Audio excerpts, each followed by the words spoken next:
Chapter 926. A small accident. Although their relationship was confirmed for quite some time, Xiaoshu was still very resistant to the idea of sleeping together. This made Zhang Chen somewhat depressed since she was so open at night. Aisha once asked Zhang Chen seriously if she should use force like last time. Well, Zhang Chen admitted it was a very attractive proposal, but he still reluctantly rejected Aisha's tempting offer. It was bad to force things, and he wasn't sure whether this would generate some resentfulness from Xiaoshu. Not everyone enjoyed being the masochist. In the evening, when Zhang Chen returned home, it was almost 12 o'clock. After taking a shower and drying his hair, when he walked to the corridor on the second floor, he suddenly stopped and his eyes lingered on the bedroom door.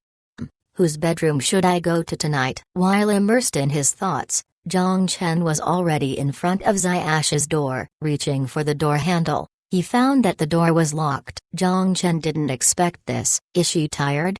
whispered. Zhang Chen went to Aisha's room instead. The door wasn't locked, or rather, he just gently pushed on the door before the door sprung open. From the concave part of the bedding, Aisha was already asleep. A smirk appeared on Zhang Chen's lips as he quietly snuck to the bedside. The room was silent. Moonlight scattered through the window into the room and dyed her adorable face with a touch of serenity. She sniffed her nose slightly, and her soft lips opened and closed with rhythmic breaths. Looking at such a lovely face, a natural desire to protect her arose from his heart. Zhang Chen's lust subsided slightly. "Forget it. I'll be more gentle today." Gently opening the corner of the quilt, Zhang Chen lay next to Aisha. Originally, he intended to sleep like that, but when he got into bed, Aisha, who was sleeping, murmured and hugged him like a sloth. Pressed by her softness on his arm, Zhang Chen suddenly didn't feel sleepy at all. The desire that lay in his abdomen was reignited like fire splashed with gasoline. "Is he still not back?" Yawning, Xiaoshu hid half her face in the quilt and peeked at the clock on the wall. In Zhang Chen's absence, she already reached a sharing agreement with Aisha. Although it was strange to use the contractual spirit in this aspect, it seemed to be the best way to avoid conflict when there was no better solution. As for the future, she didn't want to consider this issue. However, as her thoughts ran wild and she watched the passage of time, Zhang Chen still hadn't returned. After waiting for so long, she couldn't help but feel somewhat flustered and her mouth covered by the quilt pouted. She had prepared for so long. Just like this, with anxious thoughts, Xiaoshu couldn't resist the heavy fatigue and finally closed her heavy eyelids at 2 o'clock in the morning.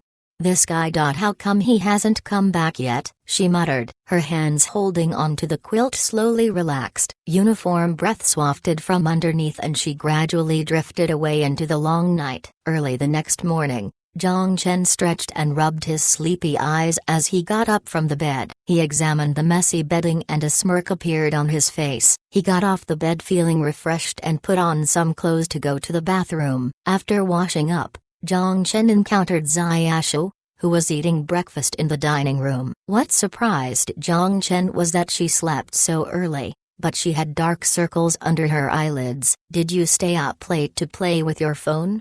Carrying a plate and sitting next to Xiaoshu, Zhang Chen asked. Xiaoshu gave him a dirty stare, turned her head around, and left hmph. Zhang Chen stared at the back of her head, completely unaware of the reason. Looking at the two people next to her, Aisha couldn't stop giggling. Although it was a completely unexpected accident last night, she clearly knew why Xiaoshu was sullen. Sure enough, in order to avoid such accidents, it was better to tell him about the timetable she discussed with her sister. With this in mind, Aisha already quietly sold out Xiaoshu, who strongly urged her not to tell Zhang Chen about the shameful agreement. It was to avoid accidents like last night, Aisha convinced herself. The heart of the sea megastructure consisted of shopping, dining, accommodations, and entertainment, just like its name. This landmark building on Coral Island's coast was like a pearl in the western Pacific Ocean. Since its completion,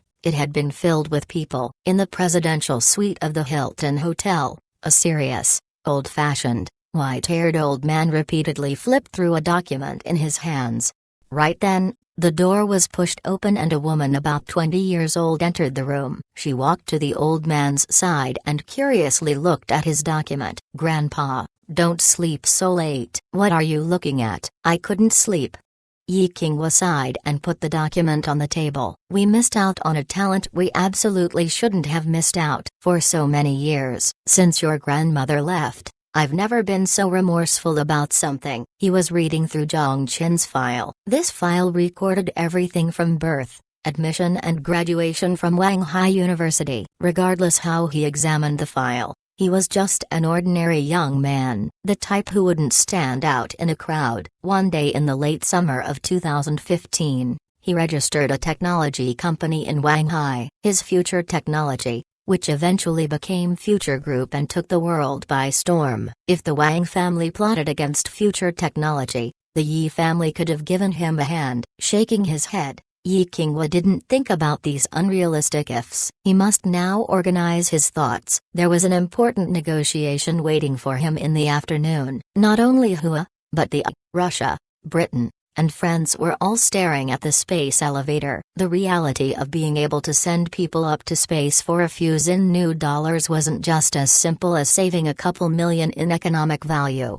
Regardless how reluctant the countries were to admit it, this young man under 30 had already started a new era. Standing next to the old man, Yi Yunfei disagreed. She only glanced at the photos on the documents before she was no longer interested. At the age of 17, most people were in high school and worried about which university to attend. She had already completed a degree in economics and management at Harvard University and began her postgraduate studies in economics and management. 2 years later, when her country's peers were still in their first year of military training, she was already preparing to pursue a master's degree at Harvard. She didn't excuse herself from hard work because she was born into a good family. Yi Yunfei was a model among the new generation of the powerful families. In her view, the success of Future Group definitely wasn't his work alone. This person was just lucky. She was even confident that if she was in the same position, she would do even better. There was slight dissatisfaction in her mind and she accidentally let it slip out through her murmur. "What kind of attitude is this? He left us dry for a day." As soon as her voice fell, a fierce gaze stared at her which made her immediately shut up. Although Grandpa was always kind, she knew how scary this gentle old man was when he was furious. "The conference is crucial to the Yi family and more important to the Republic. Commander trusts this old bone and sent me here. I know you have your arrogance, you look down on the new money, and you aren't convinced of what he achieved. But I'm telling you now, no matter how unconvinced you are, hold it in."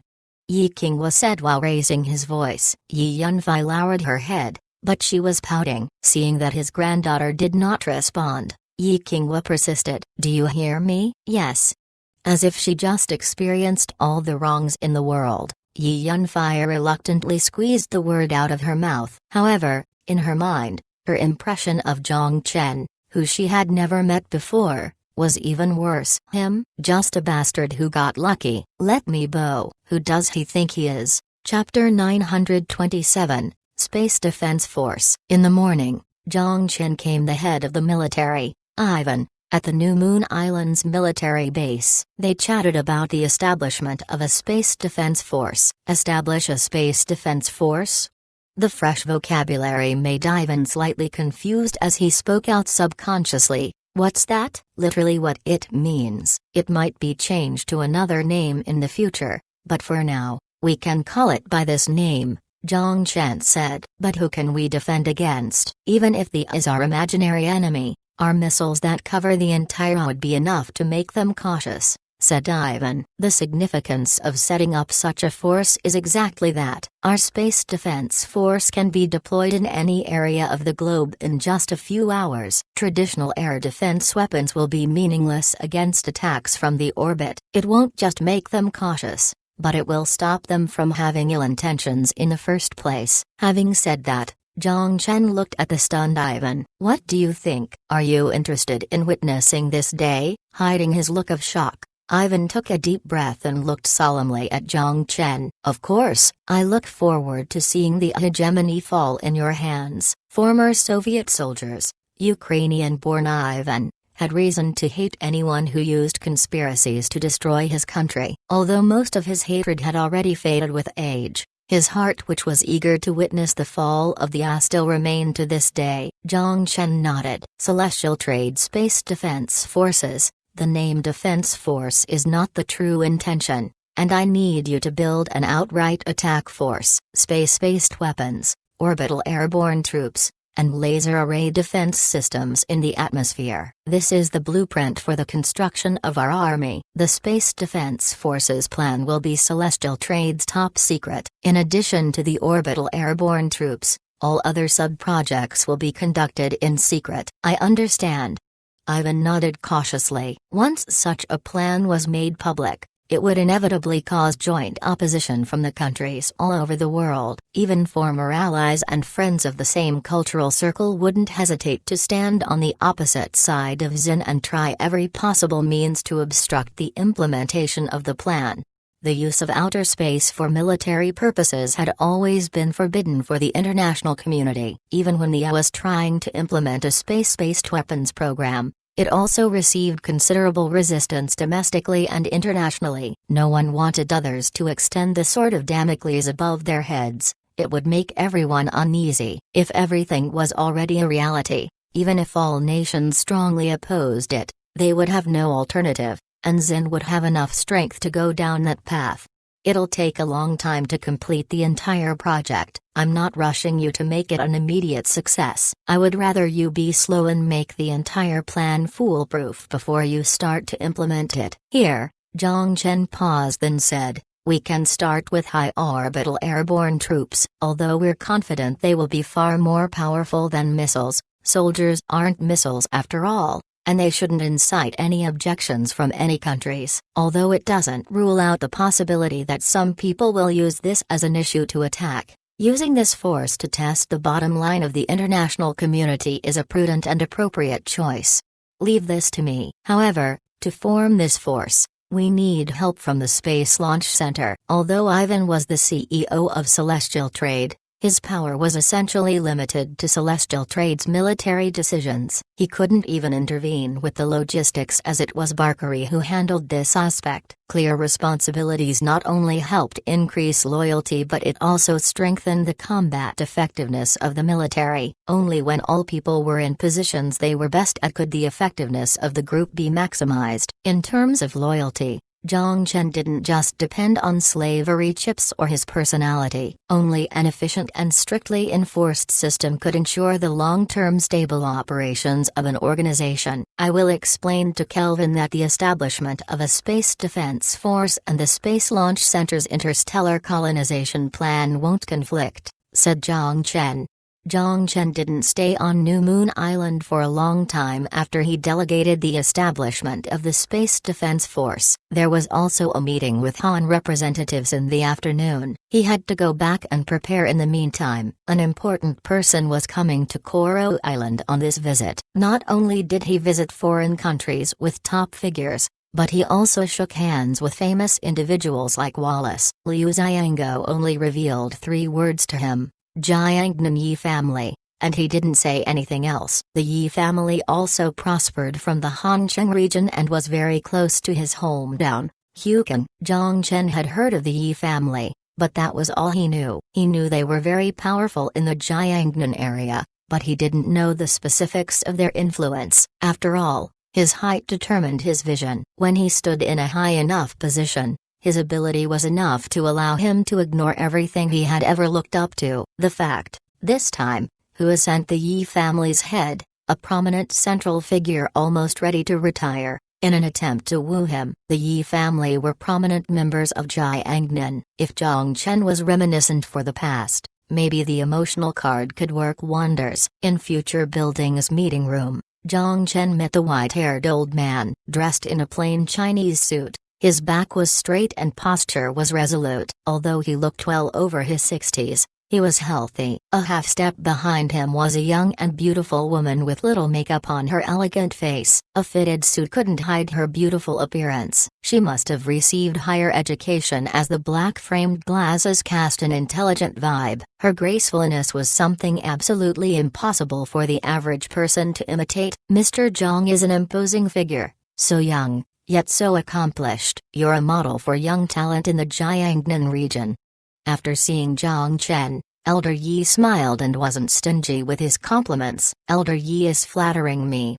Zhang Chen humbly gestured, then he looked at the woman behind him. This is my assistant and also my granddaughter, Elder Yi said with a smile, introducing the woman standing a half step behind him. Yunfei, introduce yourself. Because of the private nature of the meeting, Hua didn't issue any documents for diplomatic visits. Instead, Liu Xiango and one of the biggest names notified Zhang Chen separately. Elder Yi visited Zhang Chen for private reasons, so he wasn't so rigid and directly stated that his assistant was his granddaughter. Yi Yunfei walked forward and extended her graceful hand. Yi Yunfei, the second granddaughter. Mr. Zhang Chen, it's a pleasure to meet you. In the same way, Zhang Chen smiled in a friendly way and nodded in response. I'm Zhang Chen, a businessman. Yi Yunfei gently gripped Zhang Chen's hand and released it right away before she took a step back. For some reason, it was only their first encounter, but Zhang Chen felt she was very cold to him, or rather, she seemed to dislike him. However, Zhang Chen didn't take this kind of trifle to heart, because this negotiation could even change the tide of the global. For this important occasion, any single individual was insignificant. Not Yi Yunfei, not her grandfather, or even the important figure who signaled her grandfather to visit. They were all irrelevant. It was the same for Zhang Chen. Chapter 928, Lease. Not a chance. Haha, Mr. Zhang is quite comical. Elder Yi chuckled. If Mr. Zhang is just a businessman, what are the tens of thousands of businessmen around the world? Zhang Chen smiled and didn't continue on this topic. He raised his hand slightly and invited Elder Yi to sit. It's not appropriate to stand and talk. Please take a seat, Elder Yi. The trio sat down in the parlor room. The waiter poured tea for Zhang Chen, Elder Yi, and Yi Yunfei then stepped to the side respectfully. Yi Yunfei took out a notebook and a pen from her briefcase and prepared for the recording of minutes. Seeing Zhang Chen sitting there alone, Elder Yi was slightly surprised. Although it was a private visit, the things to be discussed later would be related to cooperation between the two countries. Zhang Chen's attitude was still too informal. Out of good intentions, Elder Yi reminded him, Mr. Zhang doesn't need an assistant to record conference transcripts. My assistant is already here, Zhang Chen said in a relaxed tone and tapped the wristwatch on his left hand. Elder Yi was somewhat confused as he didn't understand what he meant. Sitting on his left hand, Yi Yunfei's gaze carried a hint of disappointment. The temperament he showed earlier gained some approval from her, but now, his informal attitude in this high-level negotiation instantly destroyed any positive image he built up in her mind. Zhang Chen didn't notice Yi Yunfei's feelings, but he read Elder Yi's confusion. Obviously, the old man didn't understand what he just said. Zhang Chen smiled and pointed at his wrist. Dark blue rays weaved next to the watch, forming a three-dimensional female holographic figure. Looking at Elder Yi and Yi Yunfei completely dumbfounded, Artificial Intelligence Jean nodded. Jean is my name. Elder Yi stared at everything that was happening in front of him with astonishment. Although he heard about future technology's holographic technology, it was far more shocking witnessing it with his own eyes. Yi Yunfei's expression was also exaggerated now. Although the future phone she was using now also had holographic imaging capabilities, it was nowhere nearly as advanced. Miss Jean is my personal assistant. She's an artificial intelligence.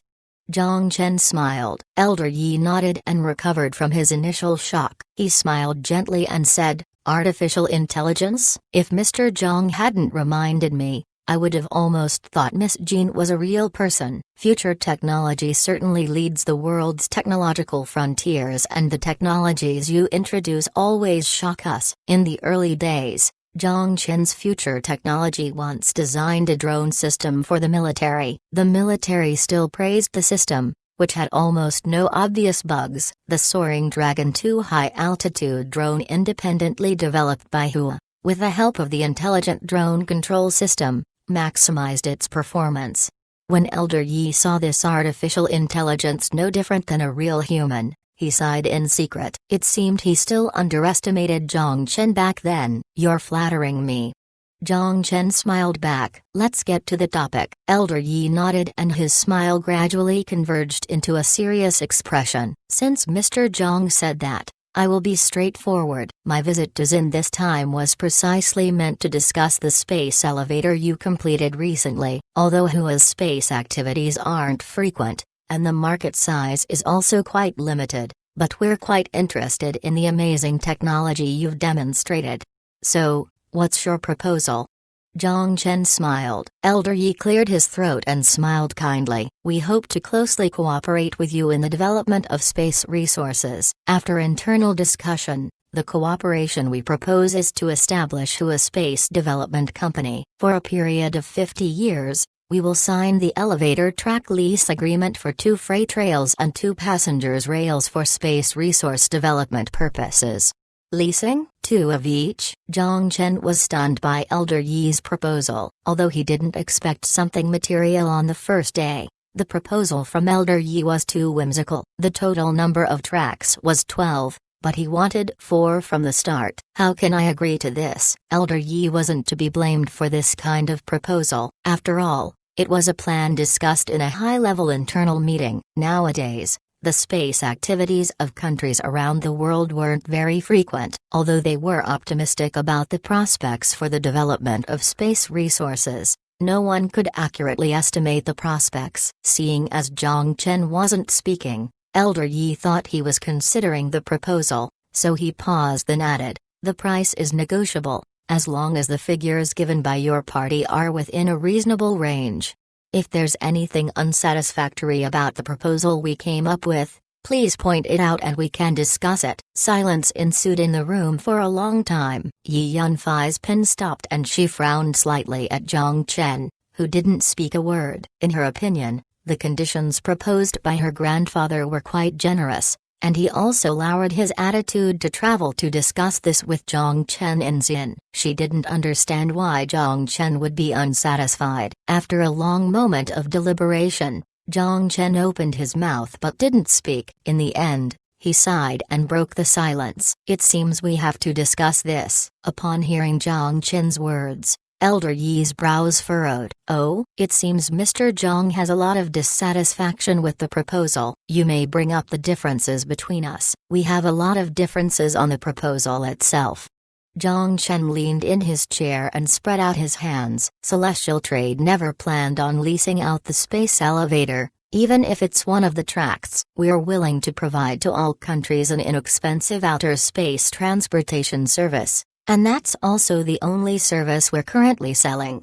In total there were only 12 tracks, 6 freights and 6 passengers. There were 5 permanent members, and if one country leased 4 and another leased 4, the space elevator built by Celestial Trade wouldn't be enough to divide up, so he absolutely wouldn't set a precedent. Zhang Chen's words made Elder Yi's expression slightly stiff. Just as Zhang Chen didn't think they would propose a lease agreement, Elder Yi also didn't expect Zhang Chen to reject with such decisiveness. In his opinion, this proposal, which was developed by the central government, was quite generous already. However, Elder Yi wasn't furious. He still knew he was negotiating with a foreign company. However, as he was preparing to speak, Yi Yunfei, who had been recording the transcript, suddenly interrupted. "I don't know if Mr. Zhang is aware of the fact that the United Nations is currently preparing to hold a high-level summit on the development of outer space." Yunfei.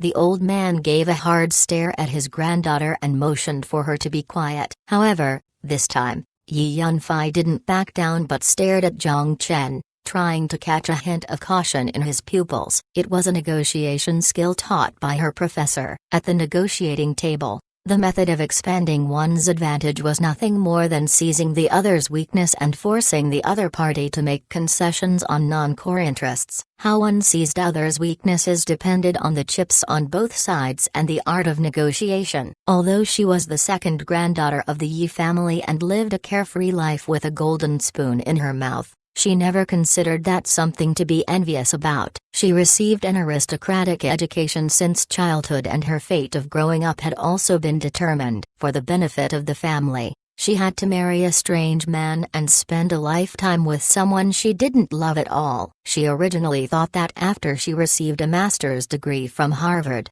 she could escape this fate. However, when she returned home, she heard by accident that her father intended to marry her to the Zhou family's disappointing youngest son. She almost fell into despair. She didn't want to be a puppet of the family and let the family dictate her life. In order to achieve this and to achieve true freedom, she must make enough achievements to prove herself and prove that her abilities were far more than just serving as a fertility tool for a political marriage. The achievements she wanted weren't related to the TOEFL, SAT, or Harvard University degree certificates. For the Yi family, these titles were just titles. The reason why she asked Grandpa to take her to Xin and participate in the negotiations as an assistant was to prove himself. If she forced Jiang Chen to make concessions and gain advantages for her country during these negotiations that entered a stalemate, what else could prove her abilities better than this? What's more, in her opinion, this was too easy. She didn't see any elite quality or knowledge from Jiang Chen. Although he acted calmly in the conversation with her grandpa, it was just the cockiness of a new money. He had never received elite education, nor had he been influenced by any elite culture. Such a uncultured person, even if he was placed in the position of president of a $100 billion company, he was only a simple-minded new Ramoni. If it wasn't for a group of talented people, what would he be today? With this thought in mind, a glimmer of a victorious smile appeared on Yi Yunfei's lips. Hua is one of the permanent members and Mr. Zhang should clearly understand what this means. In addition, what we can provide will definitely be more favorable than the we believe that if it wasn't us here but the they would be demanding more than a lease agreement. At this point, Yi Yunfei stopped speaking and looked at Jiang Chen with a smile. The stakes had been clarified. In her opinion, she already won. However, she was destined to be disappointed. Instead of showing the slightest caution, Jiang Chen examined her with amusement. So, Chapter 929. So what? Verbal threats were the weakest weapon. The higher the level of negotiation, the more the statement pertained. When Yi Yunfei intentionally or unintentionally used a threatening tone to point out the forthcoming United Nations Summit on the rational development of outer space, it was nothing more than stating an implied point. If you don't cooperate, we won't cooperate in the summit when issues of the space elevator are brought up. However, would Jiang Chen be afraid of this, even if the United Nations ordered him to hand over the space elevator and co-manage it with the international community? He possessed the ability to refuse. More specifically, the United Nations wouldn't make such a shameless demand. If there was no legal basis, it wouldn't be possible to set a precedent for daylight robbery. Jiang Chen placed great importance on the upcoming United Nations Summit because it represented the view of the international community. However, the summit wasn't that crucial that he felt he had to make concessions before it happened. So, Jiang Chen nonchalantly rebuked and Yi Yunfei's expression froze. So, therefore, if you're aware of the situation, it's best to cooperate with us. Leasing the space elevator is the bottom line of our negotiation. The price can be discussed, but the principle isn't negotiable. However, the sentence already formed in her brain was stuck in her throat. A drop of cold sweat dripped from her forehead and instantly cooled her feverish brain. If she did really say that, the negotiation between the two sides could be concluded. Prematurely setting a bottom line for themselves would threaten the outcome of the negotiation. It would be great if the negotiation was a success, but if it failed, then it may lead to a strained relationship. Of course, she wasn't stupid enough to determine whether or not he was really cautious about the summit from his expression, but Jiang Chen's calmness already made her uncertain. What do I do? Put everything on the table? But the negotiation is just beginning. Is it too early? And if it fails, this responsibility. A second drop of cold sweat rolled down. Jiang Chen smiled at Yi Yunfei, intentionally or unintentionally exerting pressure on her. Watching his granddaughter's tense and indecisive expression, Elder Yi sighed in his mind. He knew about his granddaughter's temper. She did possess the ability, but she was too proud. She emphasized quick success too much. She wasn't a special case. Most of the younger generation of families who returned from studying abroad more or less all shared this trait. They thought they obtained a lot of knowledge on the outside, and they thought they could make a splash when they returned. Originally, he thought that since she had already interrupted, he would give her this opportunity to finish the sentence and see if she could do something. But looking at this state, Elder Yi knew he couldn't wait any longer. Anyway, she just completed her task. Elder Yi stood up and motioned to Jiang Chen. I think that's it for today. Since your side is dissatisfied with this method of cooperation, it would be futile if we continued to speak in this manner. I need to consult with the head and I hope Mr. Zhang will understand. Elder Yi then paused for a moment and continued with an apologetic tone. I'm very sorry about my granddaughter's abruptness. She is only an assistant, and she doesn't have any diplomatic authorization. I also hope Mr. Zhang won't take her words to heart. Her words do not represent the position of the nation. Regardless of the outcome of the negotiation, Hua and your country share the same stakes. We attach great importance to friendly relations and the origin of our blood. Elder Yi's words were very interesting. Although he didn't make any promises, he pulled the relationship between the two parties closer. The subtle emphasis on their mutual origins established a foundation for the next negotiations to be friendly. No, I didn't mind at all. Jiang Chen smiled. Without looking at Yi Yunfei with a complex expression, he politely took the two of them outside Future Building. Watching the black car driving away, Jiang Chen returned to the parlor room. Hot air lingered over the teacups. Since the negotiations didn't last long, the three didn't even have an opportunity to touch the tea on the table. Looking at the rising white mist, Jiang Chen repeatedly recalled the details of the negotiation, a hint of enlightenment suddenly emerging on his face. This old man isn't simple. Oh, why do you say that? Xiaoshu, who already finished her work, walked into the parlor room and sat next to Jiang Chen as she asked with intrigue.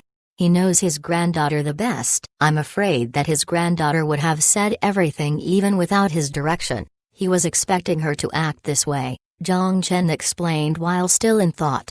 Without any special purpose, would he bring a new assistant to participate in this level of negotiation? Anyone who had some experience wouldn't make such a thoughtless statement. Yi Qingwu just wanted to use Yi Yunfei's mouth to emphasize the stakes of the United Nations summit. However, he was about to be disappointed. Jiang Chen would never agree to lease the space elevator. Celestial trade didn't need money now and wouldn't need money in the future. Cooperation? Of course that was welcome. But this so-called cooperation might not include the lease of the space elevator itself. What are you going to do during the next negotiation?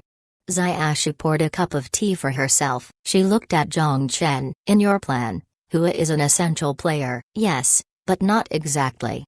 Jiang Chen leaned back in his chair as a confident smile emerged. Negotiating with Hua isn't something we have to rush. They won't easily give up their interests in outer space, and they will never lose sight of what the space elevator means and the prospects for the development of the universe's resources. There's only one space elevator, and this will be the only one in the next few decades. There's no doubt that the negotiating power is on our side. The usefulness of the space elevator is definitely not as simple as making satellite launches cheaper. Our asteroid capture program is at its most critical stage, and the research team led by Kevlin is making final adjustments to the manual orbit adjustment scheme. The majority of the production line of the Stingray X-1 spacecraft has also been completed at the Ainge Island Industrial Park. According to the drawings, the first-generation prototype manufactured by industrial-grade 3D printing has entered the testing stage. The next step is asteroid mining,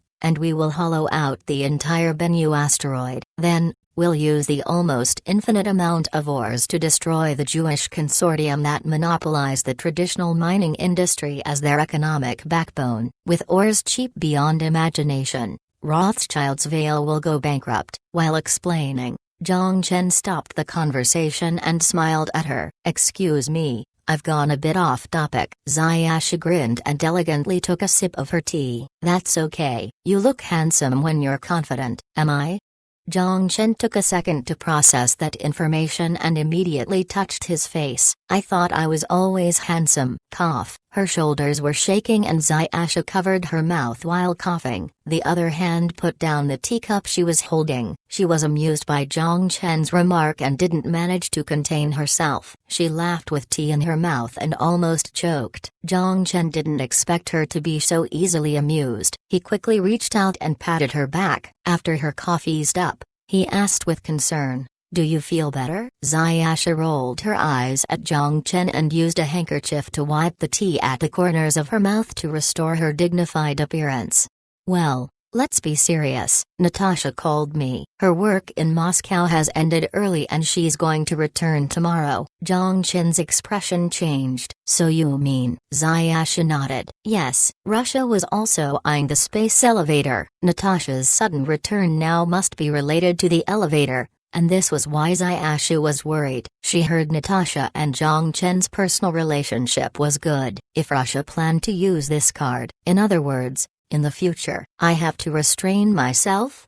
Jiang Chen frowned. Zayasha looked speechlessly at Jiang Chen's regretful expression. She planned to pretend not to know this improper guy for the next 10 minutes. Chapter 930. Asteroid hunting. Engine number 8 ignite. Ignition is completed. The asteroid successfully entered C2 orbit. The fourth orbit change will occur in 10 minutes. All units prepare. The tense atmosphere in the Space Launch Center instantly disappeared. All the tightly clenched fists slowly eased up, including Kelvin's, and there were whispered cheers. Each orbital change was a great challenge for a command center with zero experience, but soon, everyone's fists clenched again. 10 minutes later, the next orbit change would occur. Before the final orbit change, they couldn't let their guard down. Roger. The parameters have been entered and confirmed. Engine number 3 decelerate. The engine output of engine number 6 is increasing by 10%. To describe the difficulty of the project, the best metaphor was using steel wires to operate a scalpel and operating on a patient several kilometers away. Aside from a few orbits where the asteroid could remain for long periods of time without the need to control it, for the rest of the time, Kelvin could hardly close his eyes. Unless he couldn't keep his eyes open at all, he would let his assistant take control for a few moments. At last, the Bennu asteroid successfully entered the D1 orbit from the C2 orbit. All rocket engine groups successfully stalled. The next orbit change will occur in 10 hours, at 2 o'clock. I hope to see all of you in your positions. Now, other than the monitoring team, the rest can disband. Without cheering, all the staff were relieved. They organized the items on the table and headed to the door. Now, they only wanted to go to the cafeteria to have a meal, take a shower and sleep for a while. They were still 8 hours away from 2 o'clock. This time, they could sleep for a little longer. They didn't know how many days it may be before they could sleep for this long again. Kelvin rubbed his eyebrows and sat down in his chair. In order to maintain his concentration, he was standing and commanding for the entire duration. Now that the asteroid successfully changed orbit, he was no longer in a state of hypertension. His assistant brought him a cup of coffee. "Coffee? No, it'll make me unable to sleep." Declining the coffee brought by the assistant, Kelvin continued to sit for a while, then got up. Having entered the D1 orbit, after 5 more orbital changes, the asteroid would be integrated into the Earth-Moon system. This work was simply tormenting. The fatigue he accumulated over the past week was almost equivalent to all the fatigue he accumulated with the space elevator project over the previous year. It was okay to just do this kind of thing once. Next time, he would leave this to his assistant. With the experience, He already drafted a blueprint in his mind about establishing an asteroid mining project department as well as a division in this department. He planned to divide the entire project into systematic steps. When he reached the entrance to the cafeteria, he bumped into Ivan. Kelvin looked at the Ukrainian with surprise and stepped forward to say hello. "Ivan, what brought you here?" "I'm here waiting for you." Ivan grinned and gestured the assistant next to him to give a document to Kelvin. "Celestial Trade intends to set up a space defense force, and our military needs assistance from Space Launch Center. This project was approved by Mr. President himself. You better go over it. You should have just sent it to my assistant. There's no need to make a personal trip here." Kelvin shook his head with a smile and took the document. But when he saw the mark on the cover, his drowsy brain immediately sobered up. "Highly confidential." "This is also the reason why I made a trip here," Ivan solemnly said. "The contents of the document relates to the highest confidentiality level of Celestial Trade, the contents of which can only be viewed by you alone." "I understand." Kelvin nodded gravely. After explaining the matter, Ivan left. Kelvin looked at the document in his hand, looked at the cafeteria, and finally sighed. He shook his head and headed to his office. "Forget it. I'll get the assistant to bring me a sandwich. There goes my lunch." While muttering, Kelvin pulled out his mobile phone. He knew how crucial documents with the highest level of confidentiality were as an executive at Celestial Trade. What he needed to do now was to briefly scan the document, then stuff it into a safe that could only be opened with his fingerprints and iris scan. At Koro Airport, a civilian airliner landed on the runway. A tall Russian beauty walked through the airport with her suitcase and stopped at the airport gate, attracting countless visitors heading to the departure hall. It wasn't that no one worked up the courage to say hi, it was that she didn't even have any interest to respond to strangers after their attempts.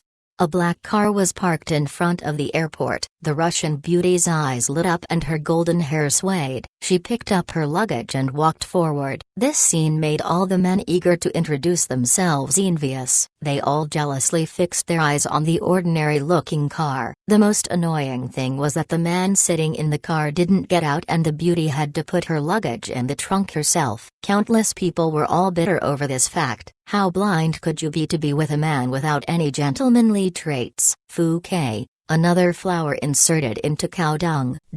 However, neither the ordinary-looking driver nor the blonde beauty bothered with these people. Soon, the car disappeared on the road and disappeared from everyone's sight, leaving behind countless people who failed in their attempts to leave an impression. Of course, if these people knew who was sitting in the car, they would have all swallowed what they said. "I didn't think you would actually come to pick me up. I thought it would be your little girl." Putting on her seatbelt, Natasha said jokingly. "I'm free today, and I promised you," Zhang Chen casually said, and started the car at the same time. It was very inconvenient for a person with a big chest to wear a seatbelt. Natasha perfectly demonstrated this point. "Where did your Lamborghini go?" "I don't drive it that much anymore." "Why?" Natasha asked curiously. "I feel I'm past that age." Zhang Chen laughed. "What brand is this car?" "I haven't seen it before." "Lure GT300, my own investment." "A purely electric car? No wonder it's so quiet." Natasha looked at the layout inside the car. In Russia, only ladyboys drive pure electric cars. Zhang Chen's eyebrows twitched and he glanced at the grinning Natasha before he continued to concentrate on driving. "This car shell is a titanium alloy." Natasha knocked on the door with her knuckles and asked casually, "Superplastic steel, PVC?" "No." Zhang Chen shook his head. "Simply speaking, even if it was hit by an RPG-7 rocket or a Barrett sniper rifle, it would ensure the passengers in the car were harm-free." "I feel like you've changed," Natasha suddenly said. "Changed?" Zhang Chen was puzzled. "I feel you're a lot more mature than before?" "Of course, it might be my illusion," Natasha said bluntly as she shrugged. Zhang Chen smiled and shook his head. "People will mature from innocence and finally grow old. Not to mention that I have experienced twice as much as you." Natasha laughed when she heard Zhang Chen's words, but when she heard the latter part of the sentence, She blinked out for a second. Twice? No way. Time is equal to anyone, is it? Jiang Chen only smiled and didn't answer. He had only had the bracelet for 3 years, but it felt like he experienced more than a decade of life. The true meaning behind this sentence could only be understood by himself. Chapter 931, Elder Yi's Thoughts. After dragging her suitcase into the mansion, Natasha examined everything inside and abruptly said, "You guys are together?" He wasn't planning to hide anything and nodded. "Yes, a lot happened while you were in Moscow." I didn't see it coming." Natasha glanced at Jiang Chen with a surprised look on her face and then said with a playful expression, "I thought you were keeping it ambiguous." "What do you mean by keeping it ambiguous?" Jiang Chen gave her a dirty look. "How did you figure it out? I am still a former KGB agent." Natasha shrugged. Suddenly, she pulled her face closer to Jiang Chen, and with a mischievous grin, she said, "Not to mention, I'm still a woman." "I see. I almost forgot." Jiang Chen's sudden realization look made Natasha give him a dirty look. Although she went back to Russia for some time, Jiang Chen left her room for her. Aisha also occasionally cleaned it for her. After helping her carry her suitcase into the room, Jiang Chen did not bother with her anymore and went to Ange Island Industrial Park. This morning, Yang Wenglai, the CEO of Future Heavy Industries, sent a short message to him through the office software of Future Group. The first Stingray X1 machine produced by Ange Island Industrial Park had completed its initial tests. If all things went smoothly, during the United Nations Summit on Outer Space 5 days later, it would be sent into orbit by the space elevator together with 60 passengers. These passengers would be participating in the first passenger ride. A professionally trained astronaut would pilot the spacecraft. A transport module would be prepared with 5 kilometers of deuterium and several tons of foods to complete the round-trip flight between the giant celestial city and the moon colony. Although 80% of the parts were completed by industrial-grade 3D printers, it marked the astonishing ability of Ange Island Industrial Park's capability to produce 22nd-century equipment. To finally achieve this point, Jiang Chen spent 2 full years. Although the first round of negotiation with Celestial Trade was unsuccessful, Yi Qinghua was not discouraged. In a sense, he expected this. If they didn't make any unreasonable offers at the beginning, would it really be considered negotiations? If such a big project could reach an agreement on its first meeting, he would be suspicious of Jiang Chen setting him up. However, Jiang Chen's tough stance on the track leasing contract was to the surprise of Elder Yi and Hua's top authority. With the current space market activities, there was no demand for 12 tracks. Celestial Trade shouldn't have rejected this proposal. It seems that we still underestimated the market prospects of space resource development and Jiang Chen's ambition. Future Group is an expert in this area, so they should be able to see farther in this respect. After scolding his granddaughter, Elder Yi also gave her a small break to test Jiang Chen's bottom line at the negotiations table and his stake in the opponent's heart. Her task was complete. Although for herself, she would have to return empty-handed. Although using the younger generation made Elder Yi feel a little guilty, but in front of national interests, the interests of the family could always be sacrificed. When he returned, he planned to talk with Yi Xianrong, Yunfei's dad, about the marriage and stop making it difficult for his own daughter. Although Jiang Chen continued on his upward trend, he was nothing to the giant Yi family. Since Yunfei didn't like him, he would just call everything off. It would also be her compensation. When people grow old, they always have a soft side for the younger generation. Shaking his head, Elder Yi set his granddaughter's matter aside and looked at the photo on the table. It was a photo photographed by his bodyguard at the airport. The Russian woman carrying a suitcase in the photo was Natasha, who Jiang Chen had previously picked up from the airport. The former senior KGB agent. She was active at the Russian-Ukrainian border before meeting Jiang Chen there and retiring. Her personal resume shows that she has participated in the Georgia War, the Crimean Crisis, and other significant international events. How is she in contact with Jiang Chen? Elder Yi frowned, puzzled. Jiang Chen possessed a special intelligence force, which had long been public knowledge in the intelligence organizations of various countries. He shouldn't be unaware that the Russian beauty who lived in his home had served the Russian intelligence agency. Are the rumors true then?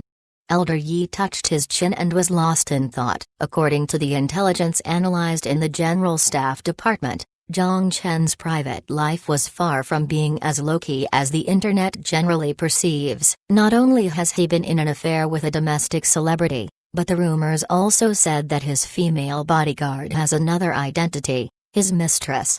Moreover, a rumor that has been circulating states that as early as Jiang Chen was still in Wanghai, he maintained an ambiguous relationship with Zai Ashu. Not only that, there seemed to be another mistress in the mansion he bought in Yodo that has yet to graduate from university. If he really likes women, this is good news for us.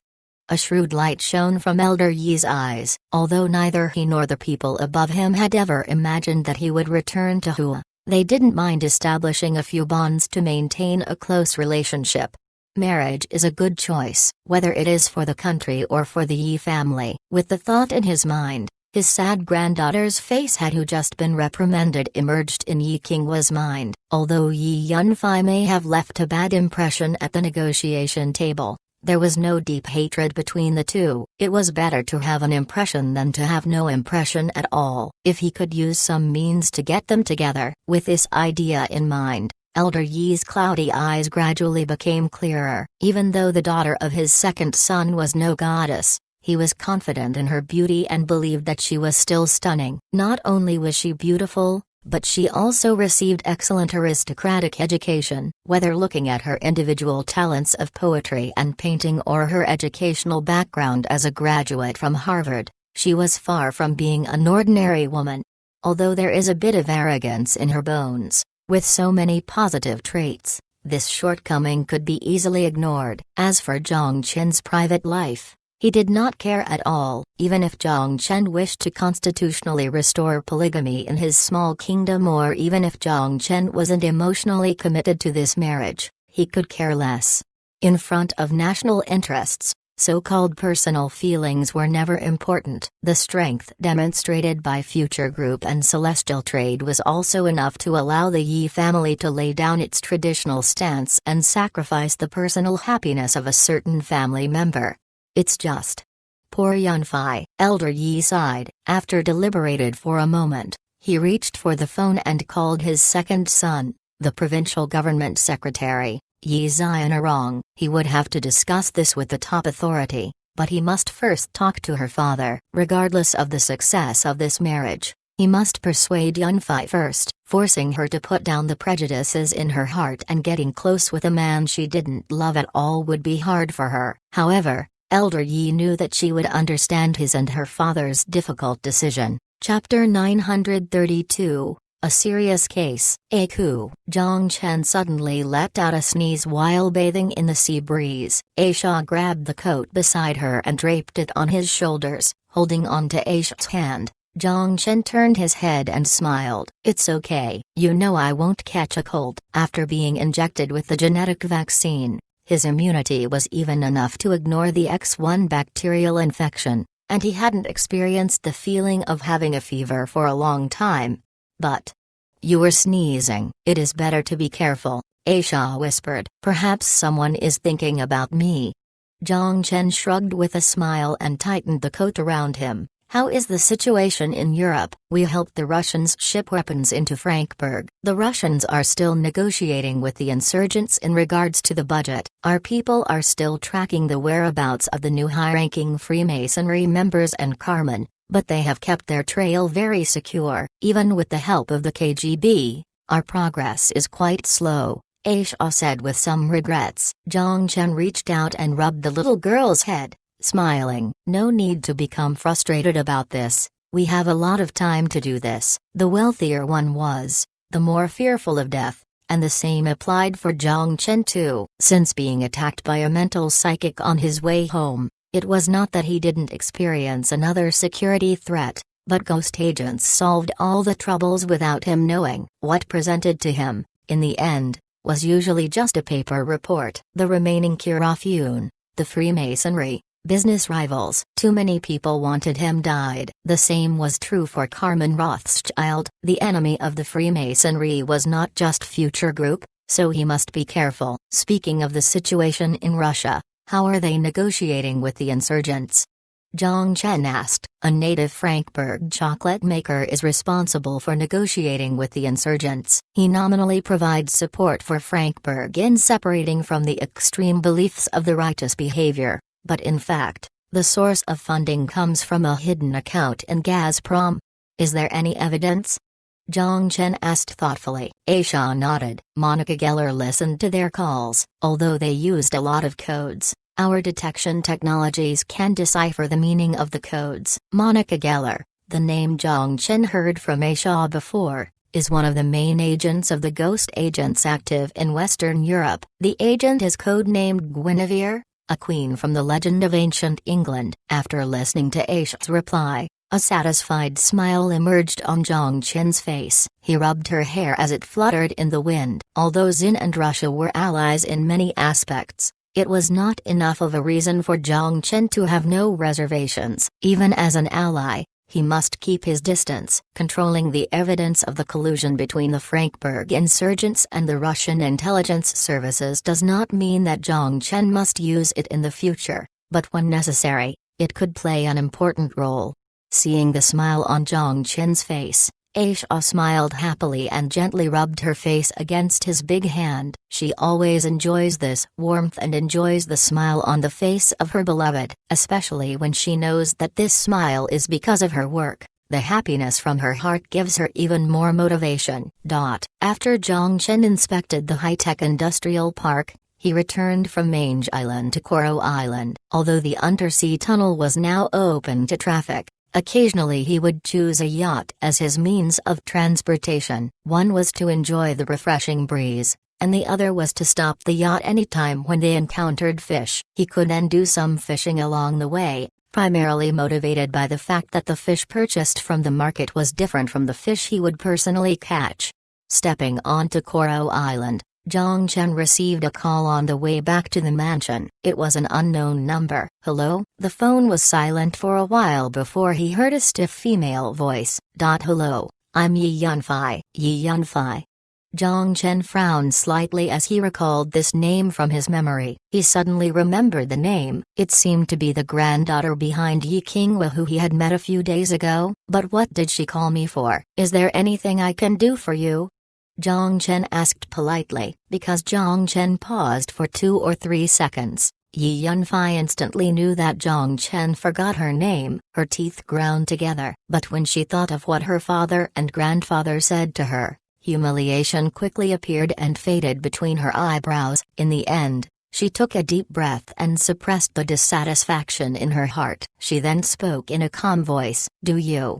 Do you have time to talk? I want to invite you for a meal. Last time, I was too abrupt. I want to apologize to you. Oh, that. Don't worry, I didn't mind. If you want to have a meal, let's try another day. I don't have time now. Yi Yunfei was stunned. No time? She had seen too many men who coveted her beauty, driving luxury cars and gifting her with flowers at her residence, making hearts out of candles, singing a love song while playing the guitar, trying all kinds of things to pursue her. I invited him too, and he actually, seeing there was no voice from the other side, Zhang Chen frowned slightly, thinking that she had hung up, so he hung up too. Yi Yunfei was just about to say something, but when she heard the busy tone, she was completely dumbfounded. You actually hung up on me? Anger instantly filled her brain. She gritted her teeth and slammed her phone into the pillow. Humphrey, this is infuriating. Even the real estate bosses back at home with companies worth tens of billions of dollars all treated her with respect. She never had been treated like this.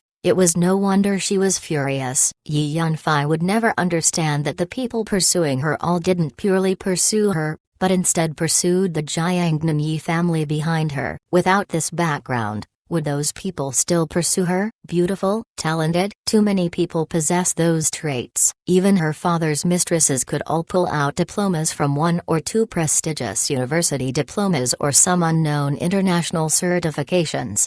The market value of Future Group in the public eye was lower than that of Apple, but that was because Future Group remained a private company and didn't need to seek lending from banks. Anyone with in-depth contact with Future Technology had no doubts about Future Group's insane profitability. In the eyes of most ordinary people, Future Group was just an ordinary multinational group. Just like most ordinary people, they remained unclear about whether Future Group and Celestial Trade were controlled by one person or not. Most believe that Xin with an election system was a democratic country and believed President Zhang was in office because of his ability. Yi Yunfei was a member of the younger generation of the Yi family. She had never even touched the core of her family's powers. She just went abroad for a few years and was somewhat arrogant. Of course she didn't understand all this. Naturally, she just treated Zhang Chen as the boss of a multinational group and a businessman with a lot of money. If he just had money, he wouldn't even enter the sight of her family. Although she understood the difficult decision of her father and grandfather and decided to endure the grievances in her heart and contact Zhang Chen, she did not figure out the most crucial point. Unlike the domestic CEOs, unlike the overseas businessmen eager to squeeze into the huge domestic market, even her background, the Yi family, was nothing in Zhang Chen's eyes. The powerful politician in the Liu manor spoke politely to him. What is Yi family to him? To put it bluntly, this is a kind of princess syndrome, and a serious case too. Chapter 933, Port Leasing. In a lounge on New Moon Island, next to the training ground, soldiers who had just completed their live-fire shooting training were taking a shower and grabbing their clothes from their compartments. When they finished, everyone suddenly noticed that on the poster, there was a massive spaceship. Beside the spaceship, there was an armed soldier equipped with heavy armor. The background was Mars. Zhang Feng didn't know if it was Mars or not. Anyway, looking at the surface of the bare planet, it certainly didn't resemble Earth. Space Defense Force? What is this? He tore off the propaganda poster and used a towel on his shoulder to dry his wet hair. He then sat down on the bench to carefully examine the small characters on the poster. Maybe this is the movie that was just released. The Mexican machine gunner on his team came to his side and inched his face closer. How did they post this? This is a military restricted zone. Use your brain and think about it, Jack. A big hand slapped on the Mexican's shoulder. The rifleman Liu Duntao grinned. Since this is a military restricted zone, it is our people that posted this. The advertisement was posted by me, but of course, it was the order from the above. A man in a military uniform walked into the lounge and took the hat that was left on the bench. You better consider it seriously, it's a good opportunity. After that, the officer from the logistics department left. Several soldiers took some time to process the information before looking at each other in bewilderment. I heard that Celestial Trade is working on an interstellar colonization plan. I thought they were joking. SHT, it seems that they are serious. We have the opportunity to change from the Marine Corps to Interstellar Corps, going to outer space to combat? It's so cool. Very good. Compared to fighting against humans, I would much rather fight aliens, even though we don't know if they exist. SHT, you plan to be a deserter? I can't just let this go. Zhang Feng ignored his comrades' chattering and bantering. He carefully read the words on the poster. To be honest, he was not very interested. After all, he was already a captain in the Marine Corps and led a team of 6 soldiers. No one knew the nature of this newly established force, and it was uncertainty if the concept of space defense would really be taken seriously. After returning to his dormitory, his roommate, who just came back from a mission, saw the poster he had placed on the table. I heard that it's a new force established by the headquarters. The salary is very high and the retirement benefit is also good. I have already registered. The Orbital Airborne Unit. What about you? Me? Zhang Feng shook his head. I am going to consider it again. The base salary was 12,000 XND for a regular soldier. Those with military ranks and command experience would be promoted first. With his rank and resume, the transfer shouldn't be a problem and he'd probably be promoted immediately. The monthly salary of 20,000 XND was almost twice his current salary. However, The selection requirements were extremely strict. In addition to physical examination, genetic sequencing was also required. In contrast, the physical requirements of applicants were relatively low. According to the description on the poster, even if you are weak, our training from hell will make you a real man. Should I register? Zhang Feng shook his head, took a form from his drawer, and pulled out a pen. Might as well try, since I may not be selected anyway. With the thought in his mind, he wrote his name on the form and simply filled in his resume. Leaning on the chair and stretched his body,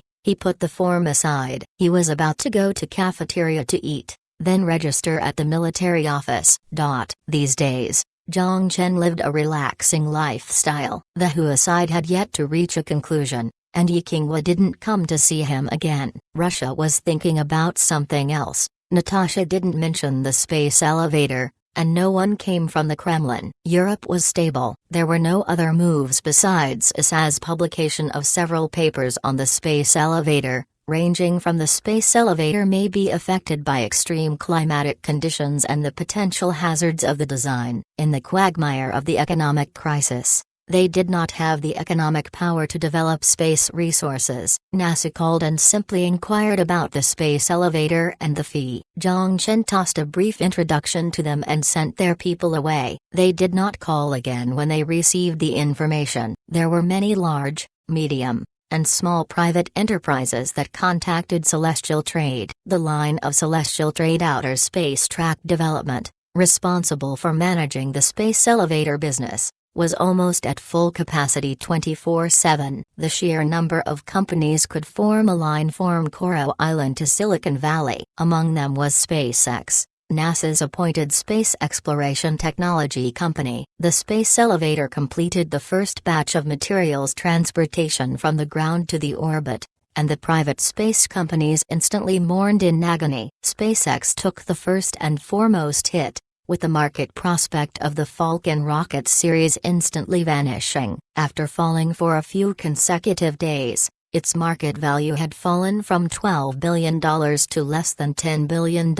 Even Google felt the pain of the loss, with its stock price taking a hit. Because the caller was from SpaceX's founder, Elon Musk, the operator of Celestial Trade transferred the call to Zhang Chen. After the call connected, the American legend who founded PayPal spoke politely. "Hello, Mr. Zhang. We exchanged business cards at the Silicon Valley Summit. I don't know if you remember me." "Of course, Mr. Musk."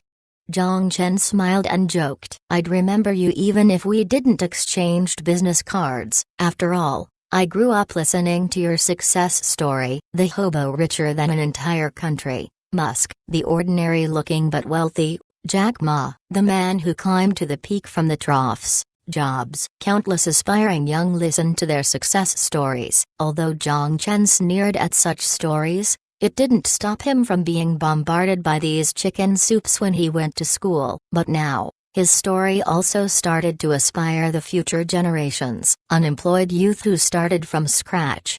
He vaguely recalled that he was labeled with this phrase on some inspirational talk on Weibo. Although Musk knew Chinese, he did not understand the joke. However, he only slightly hesitated, and looked past this. After all, he didn't call to make small talk, but for business inquiry. "I don't know if you have the intention to lease a space elevator track?" Celestial Trade is willing to provide a comprehensive service from the port on Earth to the synchronous orbit. There is no plan to lease or contract out an entire track, Zhang Chen said with a smile, and directly rejected Musk's proposal. Musk was not discouraged when he heard the response, but a glimmer of joy appeared in his eyes. "Oh, it seems that you are also quite optimistic about the prospects for the development of outer space resources." "Of course, after all, the future is there," Zhang Chen said, full of passion. "We have a win-win proposal here. Are you interested?" Musk smiled. "If it is a proposal other than leasing." Zhang Chen once again emphasized this. "Although it's related to leasing, it's not about leasing the tracts." Musk shook his head and cleared his throat. Then he introduced seriously, "SpaceX hopes to lease the port at the space station. Our offer will not disappoint you." Chapter 934, Future direction. Lease the port? Musk's proposal somewhat surprised Zhang Chen. In Celestial Trade's internal discussion about the profitability model of the space elevator, there was indeed options to lease the port at Celestial City. Since it was a one-man market, the scale was limited. Rather than sharing one cake alone, it was better to make the cake bigger with everyone, and then be the person cutting the cake. Only when everyone participated in the giant market could Celestial Trade maximize its profit while avoiding unnecessary conflicts. Imagine this. The entire world's development of space resources must be done through the space elevator in Xin. All the freights must stop at the base station underneath the space elevator. All the resources from outer space must be transported from Xin's port to the rest of the world. What would this mean to Xin's economy, currency, and international standing? Competition? Of course there would be competition. But if Celestial Trade couldn't outcompete with SpaceX with a technology a century ahead, then Celestial Trade employees should just give up. But what surprised Zhang Chen was that just after the space elevator's completion, while Celestial City was just beginning to take its shape, and before the United Nations summit, Musk already thought much ahead. This indeed amazed Zhang Chen. What do you think? Are you interested? Musk asked with a serious tone. I'm extremely interested, or rather, I'm really surprised, Zhang Chen said. Oh, did I offend? No, you're misinterpreting me. Zhang Chen shook his head, used his finger to move the hologram communication window from the left hand to the right hand side, then continued. We do in fact have the intention to lease the port, but the specifics remain on paper. We can't give you an answer now, but since you proposed this, once the United Nations summit is over and we determine a feasible plan, we'll contact you immediately. With a joyous expression, Musk said passionately, Please. Is there anything else? Zhang Chen asked. Of course, there's one more thing. Musk smiled. We originally planned to launch Falcon 9 at the beginning of February carrying 450 kg of supplies to the International Space Station, but by the looks of it now, we don't need to waste 60 million. You plan to contract NASA's mission to us? Zhang Chen raised his eyebrow and asked with intrigue. Musk snapped his finger and responded, That's exactly what I'm thinking. The cost of transporting out and back would be different, depending on the type of goods. There would be some differences on the type of transporter used and the acceleration process. Naturally, the quote would be different, but in any case, the transportation cost of the space elevator was definitely much lower than that of rockets. The standard price of the Falcon 9 was $60 million. Even if the successful recovery of the first stage rocket could save 80% of the launch cost, the probability of success is not high. It would come with a bill as large as $12 million. Compared with 450 kilograms of goods, the transportation cost per kilogram was as high as $26,000. The quotation of Celestial Trade, together with the spaceship and its 450 kilograms supply, could be sent to the geosynchronous track for a total of only 2 million Xin new dollars. Converted to US dollars based on current exchange rates, it would be roughly 2.15 million. Based on the subsidy policy for the aerospace industry, NASA paid about $61 million to SpaceX. If it was outsourced to Celestial, it would be almost 60 times the profit, and they wouldn't have to gamble on the probability of recycling the first stage rocket. Such a tremendous profitability was more than enough to make any capitalist crazy. Even if outsourcing a subsidized project to a foreign country may lead to dissatisfaction with the federal government, Musk still made the decision. As for how to calm the anger of NASA, he has already thought of an excuse. In addition, Zhang Chen also tossed out an extremely attractive proposal. If the entire supplying work is outsourced to Celestial Trade and without launching the spacecraft around 8 tons in weight, the price of Celestial Trade could be reduced to several hundred thousands in new dollars. However, Musk did not completely lose his mind, and declined Zhang Chen's good intentions. After hanging up the phone, Musk immediately looked at his assistant. Cancel the launch plan in February immediately. Package and sell Falcon rocket-related technology and try to do this before this week's UN Outer Space Summit. I will go to the launch center in person in a bit and cancel all arrangements for me in the afternoon. The assistant was shocked. But this is NASA's order, and our Falcon rocket engine is already complete. Other than the rocket engine, did anything else start production? Stopping at the door, Musk turned his head and asked seriously, "Wait a minute." The assistant reached out to the stack of documents on his desk, flipped the one he was looking for, and quickly turned to the production progress report. "Not yet. Cancel immediately. Also, package and sell the rocket engine that has already been completed. Also immediately terminate the development of the Falcon 10 rocket and allocate the extra budget to the third-generation Dragon spacecraft." But why? The assistant couldn't help but ask. He thought he might be the only one besides Musk to know how much effort Musk devoted on Falcon's 10 rocket. He couldn't believe that just after this phone call, Musk, who pushed the Falcon's 10 rocket development project, ended this great project with such an understatement. "Because it is out of date," Musk said without hesitation. His heart was equally full of unwillingness, but he knew, half a minute ago, he already made the most calm and wise choice in his life. The birth of the space elevator marked the decline of the traditional rocket space, just as the tank eventually eliminated the cavalry. Even if they spent a lot of money to produce the Falcon's 10 rocket, it would just be a dying struggle before dusk. The cost of the launch simply would not be competitive in front of the space elevator. Depend on subsidy? God. This is a capitalistic country. They couldn't just rely on subsidies. One day the Congressional Budget Committee would lose patience. Looking at the struggling expression on the assistant who had worked for him for many years, Musk took a deep breath and said slowly, "My dear Mr. Bassmore, my friend, you should be able to understand me. You should understand that at the moment, my heart is not as relaxed as I seem. The abandonment of the Falcon series rockets does not mean giving up on everything,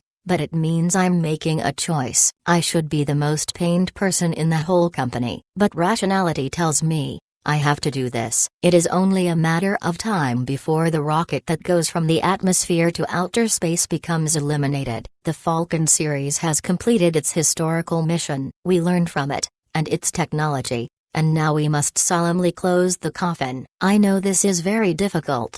But if we don't want this series to be our last song, then we must move forward with the trends of the world. Stronger, bigger, faster, a spacecraft that can freely traverse the universe. That is our future. Chapter 935. Believe Bolden. What the FCK? Musk. That bastard. Bolden slammed the file on the table and collapsed into his chair. His heavy breathing sounded like he was about to spurt fire. As the director of NASA, he always favored SpaceX as a representative of private aerospace companies in the whenever a good project appeared, he always thought of the company. However, Musk just now told him that they outsourced the supply mission of the International Space Station to Celestial Trade. What the fuck? How dare they? How can they do this? Traitor! This is betrayal. Other staff members in the office were all silent. Even Bolden's assistant sped up when he passed by his desk. Everyone knew why this grumpy old man was angry. SpaceX actually outsourced the supply mission. The space market was a highly fragmented market. In general, even if the launch price of SpaceX was low, USA and Russia didn't give their launch projects to SpaceX. The market of each country consisted of a maximum of 10-30 launch missions a year. It was already difficult to feed the domestic aerospace companies, who would outsource their projects to other countries. Russia's outsourcing of supply missions to Celestial Trade was an exception, on the one hand because of Russia's own economic situation, and on the other hand because Zhang Chen promised to sell the RM-320 rocket engine. Although the RM-320 was eliminated by Celestial Trade, Zhang Chen did fulfill the commitment of the contract. But in the such exception would never exist. What made Bolden angry was that he once touted the Falcon's 10 rocket in front of the president and praised as a technology masterpiece that will down in history, the rocket that will change the future of mankind. The hope of the etc. The titles were given to a project that had yet to produce results. However, Musk now told him, "Sorry, our Falcon 10 rocket development is now cancelled." "Oh, God, I will definitely be the laughingstock of the Capitol." Just as Bolden was fuming, his assistant anxiously walked over and articulated quickly, "Musk is outside. He said that he wants to see you." Bolden's eyebrows raised and he forced down his rage. After he calmed himself down, he said to his assistant, "Let him come in." "Yes."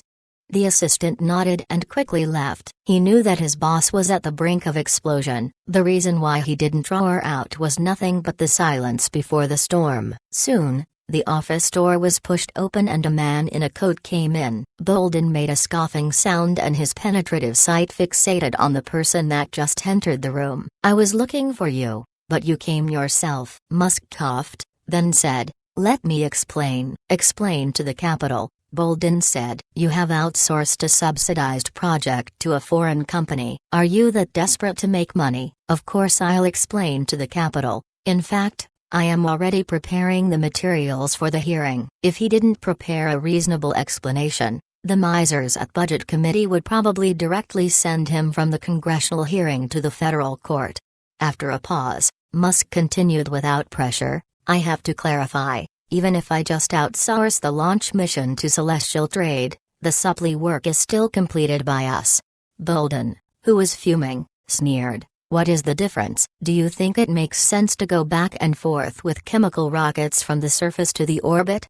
Musk asked. Bolden's eyebrows furrowed as he was just about to open his mouth, but he suddenly stopped. "Yes, the space elevator has been completed. So what is the significance of continuing to develop chemical rockets? That is not the future." He was just raging and lost his calmness without being able to properly think. Now that some rationality returned to him and he began to re-examine the issue, it may have actually been a wise choice to give up the Falcon series rocket. As an expert in the aerospace field, Bolden knew exactly the limits of chemical rockets. Seeing that his old friend had calmed down, Musk also breathed a sigh of relief and built off his previous statement. "I promise that the budget saved from the launch project in February and on the Falcon 10 rocket development plan will be used in the development of the third-generation Dragon spacecraft. Over the past few years, we have continuously improved the Falcon rocket. The Dragon spacecraft series plan had been stagnant for too long, and now it is time to make a step forward." Bolden was still gloomy, but there was a sign of his wavering. "This means that we have to borrow the space elevator of Celestial Trade in the next few decades, and ports and berths at the space station." "I tried to probe when I called Zhong Chen. Celestial Trade is very sensitive to the rental of the space elevator track. There is almost no room for negotiation, but they didn't exclude the leasing of ports and berths." Musk paused slightly. "There are still 3 days until the UN Outer Space Summit, I think. This information can be used as a reference." Bolden's eyes lit up slightly. He immediately stood up and strode to his assistant's desk. "Meeting in the conference room in an hour. NASA executives must be present." "Yes." The assistant stood up and was about to leave the desk, but Bolden reached out and stopped him. "And, contact the Capitol for me." Bolden said, "I hope that the Capitol will pay enough attention. It is best to send someone and make a transcript. Remember, I don't want an intern." "Understood."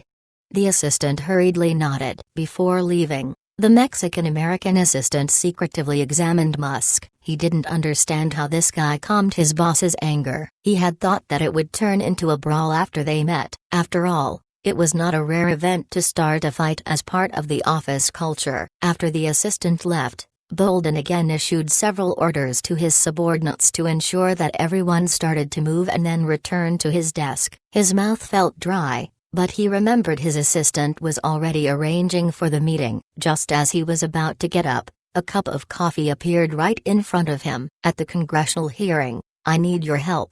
Musk smartly made a cup of coffee when his old friend ignored him. Bolden raised his eyebrows. He glanced at the coffee and then glanced at Musk. "I will help you, but it is still up to yourself." Musk smiled. "With your words, I feel assured." Just as NASA launched a heated discussion for the upcoming UN summit, Jiang Chen already ended separate meetings with representatives from Hua, Russia, and the UK. Although the results were limited, Jiang Chen was already prepared for the upcoming summit. After this summit, the political landscape of the world wouldn't necessarily be changed, but the history of human civilization would certainly be rewritten. Chapter 936, The Historic First Train. Every time I look up at the space elevator, it's difficult for me to restrain my impulse to worship it. Only a miracle can describe this magnificent project. May God bless human beings and may they not lose their course in the sea of stars. Amen. Standing at the foot of the space elevator, looking up, the old man with a beard in a priest's suit reached out and touched the outer shell of the space elevator. He painted a cross with his old fingers and recited an unknown prayer. Today marked the first time that the space elevator passenger rail was open to public. Among the 70 people that would arrive at the terminal station, other than 30 trained astronauts, were 20 representatives from XIN as well as 20 invited foreign guests. The selection of these 20 people was handed over to the United Nations. In addition to the numbers already discussed with Hua, Russia, the UK and other countries, the other seats were voted on by the special committee set up by the United Nations Office for Outer Space Affairs. The bearded white Santa Claus was the former Pope Jose Rachel, from the Vatican, and was the oldest passenger on the first journey. In order to take care of this elder nearly 100 years old, Celestial Trade specifically adjusted the acceleration of the space elevator during the acceleration and deceleration phases. It would make the acceleration time slightly longer, but it didn't have much impact on the entire 36,000 kilometer journey. The man stopped fixating himself on the elder, took a small wooden box from his pocket and slowly pressed the box in front of his chest. His skin color was very pale, his brown short hair was slightly curled, and there was nostalgia in his pupils. In 1895, the Russian scientist Tsiolkovsky was inspired by the structure and shape of the Eiffel Tower to imagine a sky castle that revolved around the Earth.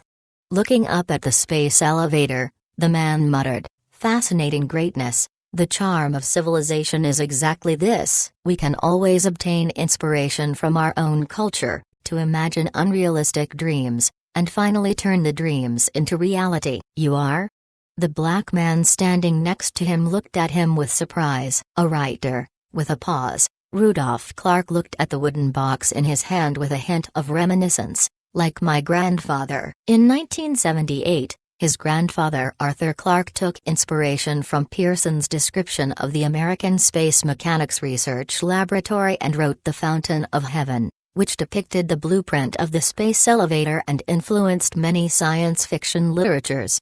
The carbon nanomaterials and ocean equatorial space station described in the text predicted the future in a certain sense. The main material used by Celestial Trade to build space elevators was graphene, and the end of the space elevator was the space station named Celestial City. "You seem to be surprised?" Rudolph looked at the man. "Indeed." The man nodded. "I have seen at least 2 writers." As he said this, he turned his eyes to the side of the space elevator. There was an Asian old man who didn't seem to mingle well with the group. There is a line of words written in Chinese. Haruki Murakami reached out and slowly moved his fingers across the square of the space elevator. He said to himself, "Who left this? I know that we can solve the next problem, because we have solved all the problems that have existed before." If it is translated into English, it probably means this. Standing next to the old man, Liu Hashan replied in English, "As for who left it, who else?" A nostalgic smile appeared on his face. When he was in Shangjing and Wanghai, he did spend some time with Jiang Chen. But now that his position changed, partly because the Liu family did not want him to waste more years in the previous position, this time, the reason why he could represent the state in this special ceremony was due to the energy and influence of the Liu family. However, he was somewhat regretful that he didn't see Jiang Chen on this trip. Just as they held the first train ceremony here, Jiang Chen accompanied the XIN president to Canberra to attend the UN Outer Space Summit. "I am Murakami Haruki." He was surprised at Liu Hashan's remark. The 60-year-old man extended his hand to him. I am very glad to meet you." Liu Hashan took the hand that the old man had stretched out and shook it gently. "Liu Hashan, it's my honor to meet you." Of course, not everyone showed a fascinated expression to this space elevator. For example, the expert from Misa with a sneer and commented on the design of the space elevator with the BBC reporter next to him. Did they consider the impact of high airflow differences on the structure of the elevator? "You should eat some motion sickness medicine. We will probably be shaking like a noodles once we get to 10,000 meters. The expert then mocked. "Maybe it will break like a noodle." Going into space with all the invitees was a Stingray X-1 spaceplane that hung on the outer cargo track outside the space elevator. To be precise, its name was Stingray C-1. According to data released by Celestial Trade, the Stingray X-1 was to be used as a multi-purpose spacecraft with multifunction modules. The transport module was named Stingray C-1 and would carry a small amount of cargo. The Stingray with mining capability was named P-1,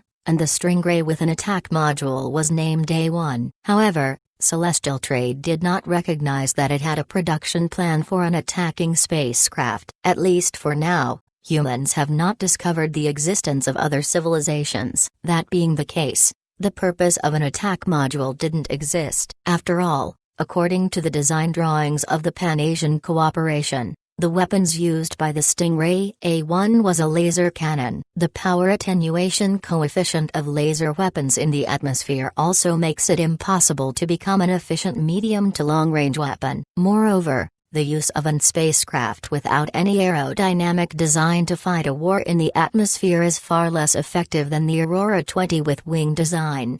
CH-01 train is ready. Please go to the waiting room and board the train. A polite and clear voice appeared. With the assistance of Celestial Trade staff, the first 70 passengers boarded a vertical train on a small lift. Liu Hashan's ticket was A079. Which represented the 7th floor 9th seat. Under the guidance of the crew, he sat in his own fixed seat and fastened the strange-looking seat belt. During the ascending and landing phases, the cabin would enter an overweight and weightless state. During these two phases, passengers were prohibited from leaving their seats. However, when the elevator was at a constant speed, passengers would be able to leave their seat and stand by the window to enjoy the breathtaking view of leaving Earth. After securing himself in the seat, Liu Hashan took a deep breath and rested his head on the soft cushion to relax his tense body. Under a uniform traction, the carriage began to move sideways under the traction of the robotic arm and then moved up, like a bullet being pushed into the squall line. After a short and slight tremor, the carriage entered ascending track number 1. Welcome to the CH-001 train of Celestial Trade Outer Space Orbital Development. This train runs from the base station to Celestial City, with a distance of 35,860 kilometers. The estimated flight time is 5 hours and 12 minutes, and the maximum speed is 2 kilometers per second. The elevator track has been confirmed to be smooth, and the CH-001 train has entered the number 1 track. Please ensure your seatbelt has been fastened. Immersed in their own thoughts, all the passengers closed their eyes while soothing music began to play. The train is departing. I wish you a pleasant trip. Chapter 937, Heated Verbal Exchanges. Heated verbal exchanges. That was the only impression in Zhang Chen's mind of this UN summit. Canberra, the capital of Australia, was located in the open valley of the Australian mountain range. The city didn't have a large population but possessed beautiful scenery. It was chosen as the location for the UN Outer Space Summit. The Australian government attached great importance to the convening of this summit, because many heads of state and high-level representatives from the 5 permanent members would be present. The importance of this meeting was easy to imagine. As early as the 3 days prior to the meeting, access to the vicinity of the venue was restricted, stores were closed, factories were shut down, and all the streets of Canberra West were emptied. The meeting was successfully held without any twists and turns. Usually at such a summit attended by many heads of state, more than one topics would be discussed and it would not be limited to the topic of outer space development. Additionally, The important issue of the summit were often not discussed in the beginning. The first topic to be discussed was not the space elevator, but the North Korea nuclear issue. Just 2 months ago, North Korea launched a missile suspected to be a ballistic missile, with the capability to mount a nuclear warhead. How did this relate to the Outer Space Summit? Of course, it was related. The use of outer space for peaceful purposes has always been the consensus of the international community. Although the lean-looking representative was impassioned during his speech, Zhang Chen, who was sitting next to Zhang Yaping, couldn't stop yawning. Problems like this couldn't get solved at all. It was a waste of time regardless of the length of the discussion. To summarize, the individuals who spoke were North Korea representative and the US Secretary of State Kerry, and the contents of the two sides could be summarized in 4 sentences.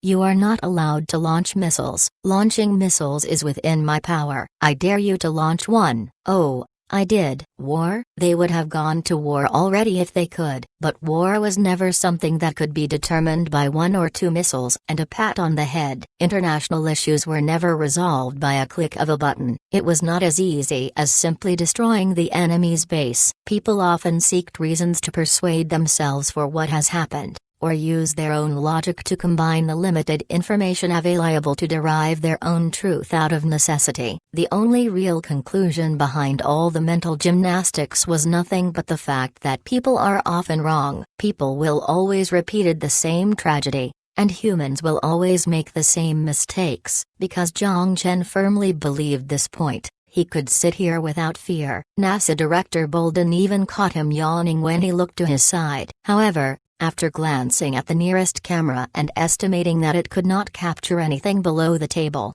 he took out his phone and started to play games produced by future technology. Even if the space elevator was placed right in front of them, even if they knew the true value of this technology, they could only watch him leave if they could not pay the price. Zhang Yaping glanced at Zhang Chen next to him and whispered, "Your mentality is not bad. It's okay. The space elevator is after 3 more issues. You don't have to be so nervous now." Zhang Chen did not look up as his eyes were still staring at the screen. Zhang Yaping paused for a second and touched his face with an odd expression. "I seem nervous? It may be my illusion." As Zhang Chen expected, the North Korea nuclear issue did not yield any results. But looking at Gary's indifferent expression, he probably didn't think anything material would come out of this meeting. After the question of whether North Korea's launch was a missile or a rocket, it was followed by the Turkish civil war that lasted from the second half of last year to now, and then the Ukrainian civil war. If the previous issue could be related to outer space, then these 2 issues were completely trivial, purely because there were not many opportunities for such high-level representatives to meet. Such discussions were bound to take place. These 2 discussions did not last long, and soon it was the main focus of the summit: the use of space elevators and its security concerns. Zhang Chen put away his phone and scanned the audience. With his vision, he clearly observed that the originally sleepy Italian president began to focus. The ESA director who had originally been spinning his pen stopped, and the NASA director who kept glancing at him finally stopped, looked at the memo on his desk. It was the voice of Miss Maslin Osman, director of the United Nations Office for Outer Space Affairs. Before her voice settled, President of Panama, a Central American country, stood up and directed a question to Xin. "With regard to the space elevator, I would like to ask the President of Xin, when you submitted the filing of space activities to the United Nations Office for Outer Space Affairs, the filings were for scientific research purposes and orbital space stations." When he said this, the Panamanian president's words contained some hostility. Central American countries were under the influence of the superpower. Glancing at NASA Director Bolden's calm and collected look, Zhang Chen knew that the statement made by the representative of Panama was mostly as message. When Celestial Trade expanded its space station, it already caused the vigilance of the and other countries. When Celestial Trade began to throw the rope down from the space station, they were completely dumbfounded. When NASA analyzed that it might be a space elevator, it was already at near the end of last year. Until the announcement of Celestial Trade mid-January, they still couldn't fully accept this fact. God, That's the thing from science fictions. Zhang Yaping stood up and tapped the microphone on the table. This is an Xin and a Xin company carrying out reasonable and legal projects in its territory in accordance with Xin's constitution. There is no need to explain to the countries across the Pacific. In the round conference room, representatives from the A stared at each other dumbfoundedly. Although they had expected this answer, they couldn't help but feel furious. Bolden was in a rather calm state, whispering something to the person sitting next to him. The representative from Panama sat back down. Soon, a representative from the South America Ecuador spoke. It was the dark-skinned president who stood up and began speaking in a sincere tone. Ecuador's borders crossed the equator line. Can Xin assist South American countries in building our own space elevator? Of course. The South American National Union will bear all the expenses of the construction of celestial trade. Here, I can make a promise. There will an investment of more than $50 billion US. When his words came out, the representatives of HUA and Russia immediately became nervous. Where would South American countries find so much money? Ecuador's GDP was just $100 billion US a year. It was already difficult for them to squeeze 1/100th from this $100 billion. Let alone a $50 billion project. It was obvious where this money came from. Both HUA and Russia were countries far from the equator line and had limited international influence. It would almost be impossible to build a space elevator. Otherwise, when Elder Yi came to negotiate with Zhang Chen, he wouldn't have mentioned just leasing the track but would have asked for help in building one for themselves. Considering all the countries in the world, including the oil bosses in the Middle East, who had the most money. It was precisely because of this that HUA and Russia had been sparing no effort in winning over Xin. About the problem of the space elevator, I think Zhang Chen, the chief designer of the space elevator, is better suited to answer this question. As agreed, Zhang Yaping threw this inconvenient answer to Zhang Chen.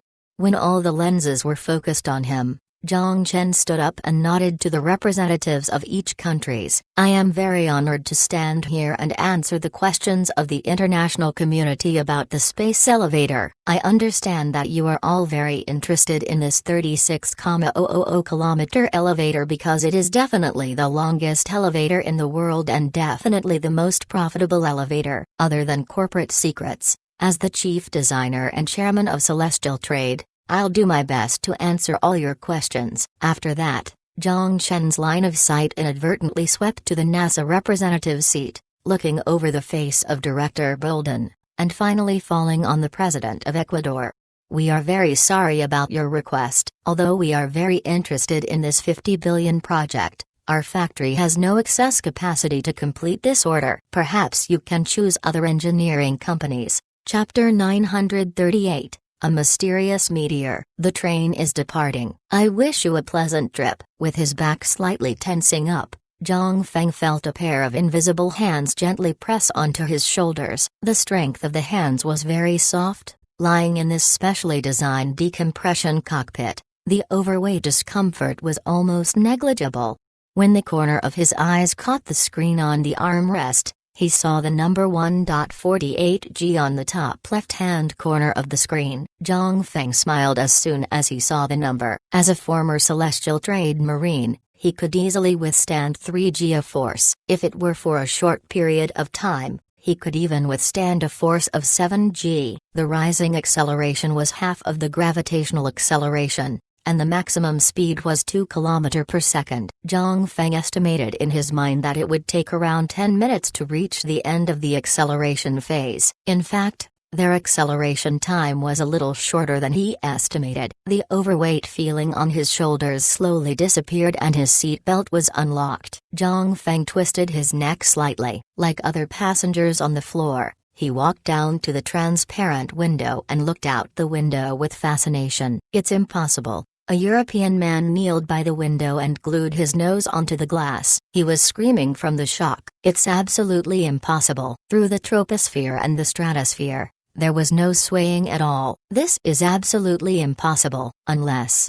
The European man immediately jerked himself upward, and his pupils were filled with disbelief. Unless, the force point of this track is not at the ground. But in the sky, the tallest building in the world was not built from the ground to the sky, but from the synchronous orbit. Utilizing this design, the entire track was stabilized by its own gravity, and the stress of the material itself was sufficient to negate the effect of the high airflow.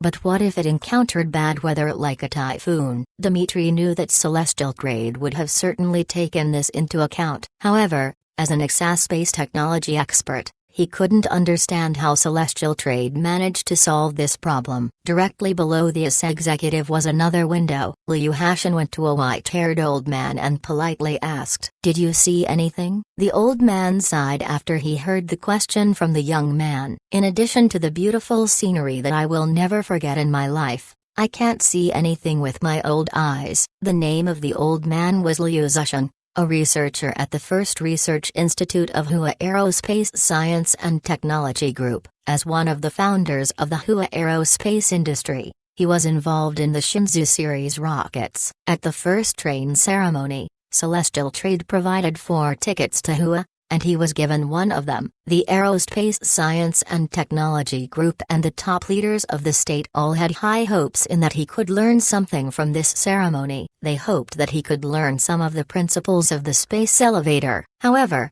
standing there, looking at the clouds gradually drifting away, he suddenly had the illusion of being in a completely different area of study.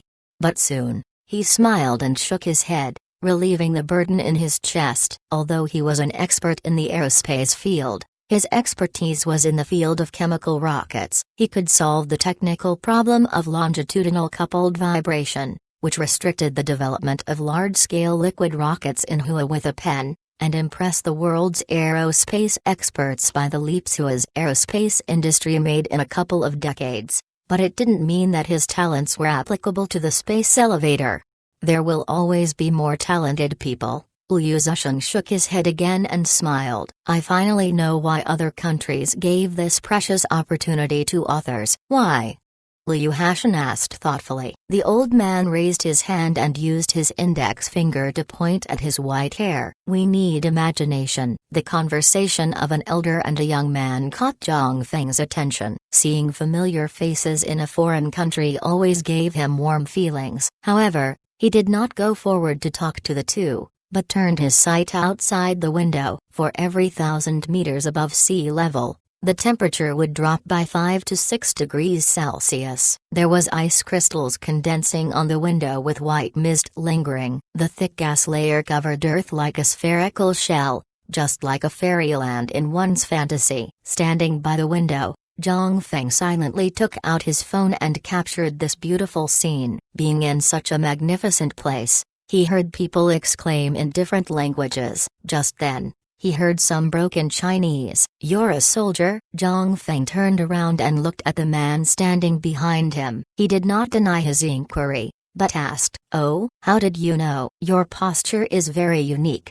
The man shrugged and smiled, exposing his white teeth. "I heard that Hua specifically trains the way soldiers stands, and how to fold their quilt into a tofu block." Hearing the banter in his words, Zhang Feng didn't care, but raised his eyebrows and asked, "Oh, how do the Americans train?" The man grinned and said, "We get trained on how to beat people up. Would you like to try with me?" Looking at Zhang Feng's half-grinning face, the man shook his head and waved his hand. "Hey, man, I'm just joking. If the two of us are tossed out from here because we are dueling, we can't survive even with a parachute." After a pause, the man coughed and introduced himself. "William James, Captain of the U.S. Marine Corps. What about you?" "Zhang Feng, Celestial Marine Corps." "I am also a captain." Zhang Feng shook the man's hand. William's face showed a surprised expression, but it quickly returned to normal. "I thought you were from Hua." "You didn't guess wrong."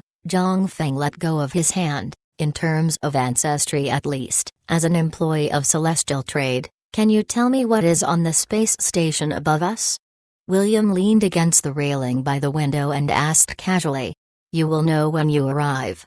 Zhang Feng shook his head. William made a bored expression, but did not say anything more. Just like what Zhang Feng said, when they arrive, he would know what's up there. It was just that the 5-hour journey was too long. If he didn't find something to do on this lengthy ride, he would be bored to death. It was not just him who was curious about what's above him, but also netizens from all over the world who watched the space elevator's first passage on Celestial Trade's official site. People commented to vent their shock and offered sincere praise to Celestial Trade. Just as William was looking out the window in boredom and waiting for the time to pass, he suddenly saw a bright spot of a tail in the dark and deep space.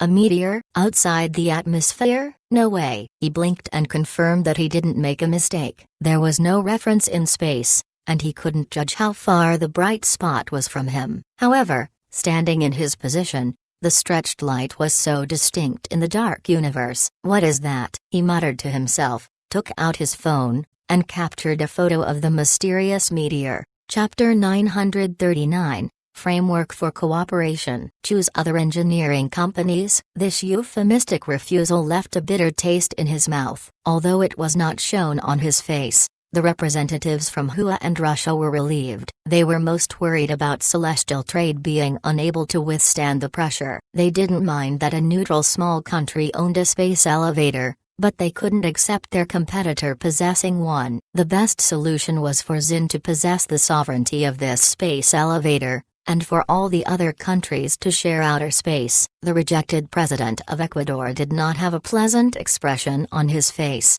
but he also did not say anything more. He nodded and then sat back down. NASA Director Bolden looked calm as he already expected the rejection. After all, the monopolistic market always made more money than a competitive one, at least until the emergence of a second company that could master the technology of space elevators. It was impossible for Celestial Trade to accept orders for space elevator construction from other countries.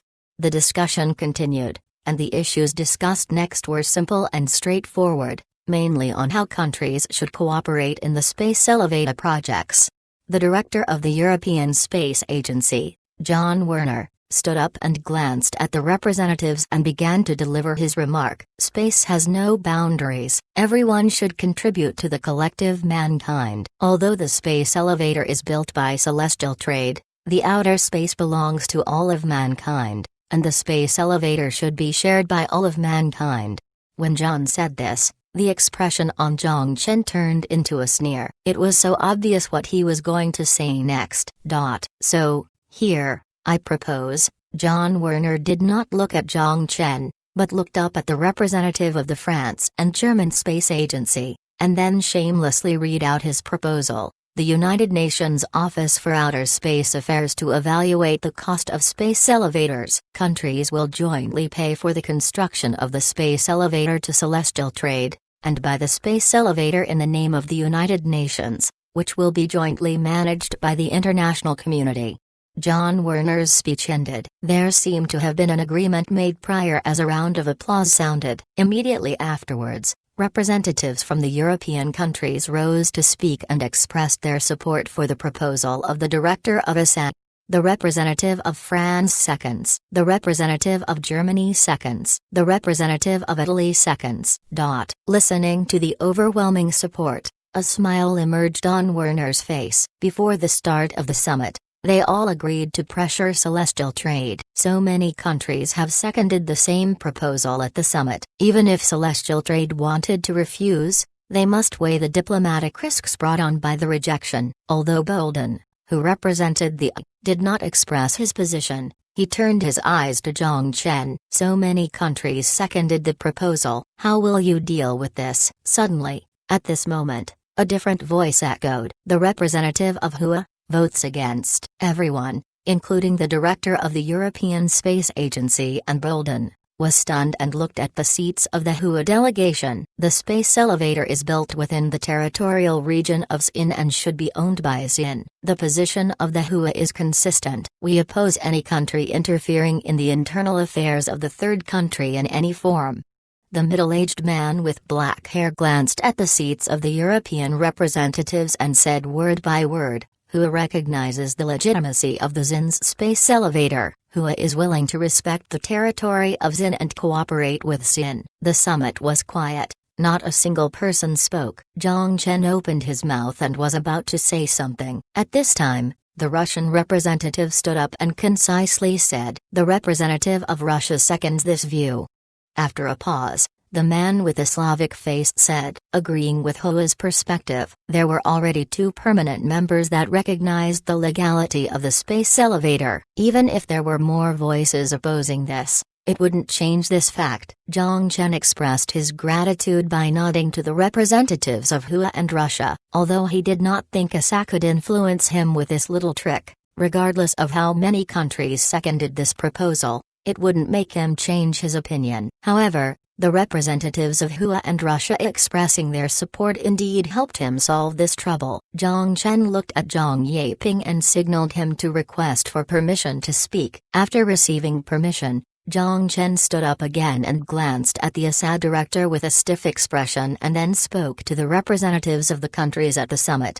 Celestial Trade welcomes companies from all over the world to participate in the development of space resources. But what I want to say again is that we will never accept any unreasonable proposals. I hope some people will think with their brain before speaking. Upon hearing this, John's face instantly turned gloomy and he clenched his fists under the table. The representatives of France and Germany, who had previously seconded the proposal, were sitting there with an unpleasant expression. Obviously, they were quite displeased with Zhang Chen's statement. However, would Zhang Chen care about them? When there is only one store in the market, the position of buyers and sellers is no longer customers are gods, but if you don't want to buy it, I will sell to other people. There was only one space elevator now. Even if the EU countries were reluctant, they would still have to swallow this fact, unless they were willing to be left behind by the world. After some internal discussion at Celestial Trade, we have 2 proposals for the space elevator. Celestial Trading is willing to provide satellite launch, cargo transportation and other services at reasonable prices. We assure you that with the use of the innovative track transportation technology, our transportation price is less than 1% of the market price. In addition, we will build a giant space station on the same track that is larger than Penglai City. The circular counterweight that maintains the center of gravity of the space elevator is the living area, and the centrifugal force that is generated by its rotation will provide gravity. Considering the needs of various countries, Celestial Trading is willing to provide long-term leases of living areas, industrial areas, ports and other facilities to countries in the form of leasing while retaining sovereignty. This is the framework for cooperation of the space elevator. As for the specific details of cooperation with all parties, we can have more in-depth discussions at a later date. Zhang Chen ended his speech. He noticed that after he identified this so-called cooperation framework, representatives of many countries were eager to propose objections. However, Zhang Chen didn't intend to waste time with them. After whispering with Zhang Yaping, Zhang Chen got up and left the venue of the summit before they requested permission to speak. He was present as an advisor to Zhang Yaping and did not possess any formal diplomatic status. His absence didn't have any impact on the progress of the summit, but it certainly would reduce the weight of this summit. But who cares? Using this UN Outer Space Summit, he already communicated to all countries the cooperation framework developed by Celestial Trade. As far as results were concerned, the significance of his participation in the summit were already achieved. In this case, there was no point in continuing to stay. Of course, there would be a number of countries that disagreed with the framework proposed by Celestial Trade, a number that is not small, as after all, space mining was more like an unrealistic dream. Even the lunar colony of Celestial Trade that has been established for half a year did not claim that it had made a profit on the lunar project.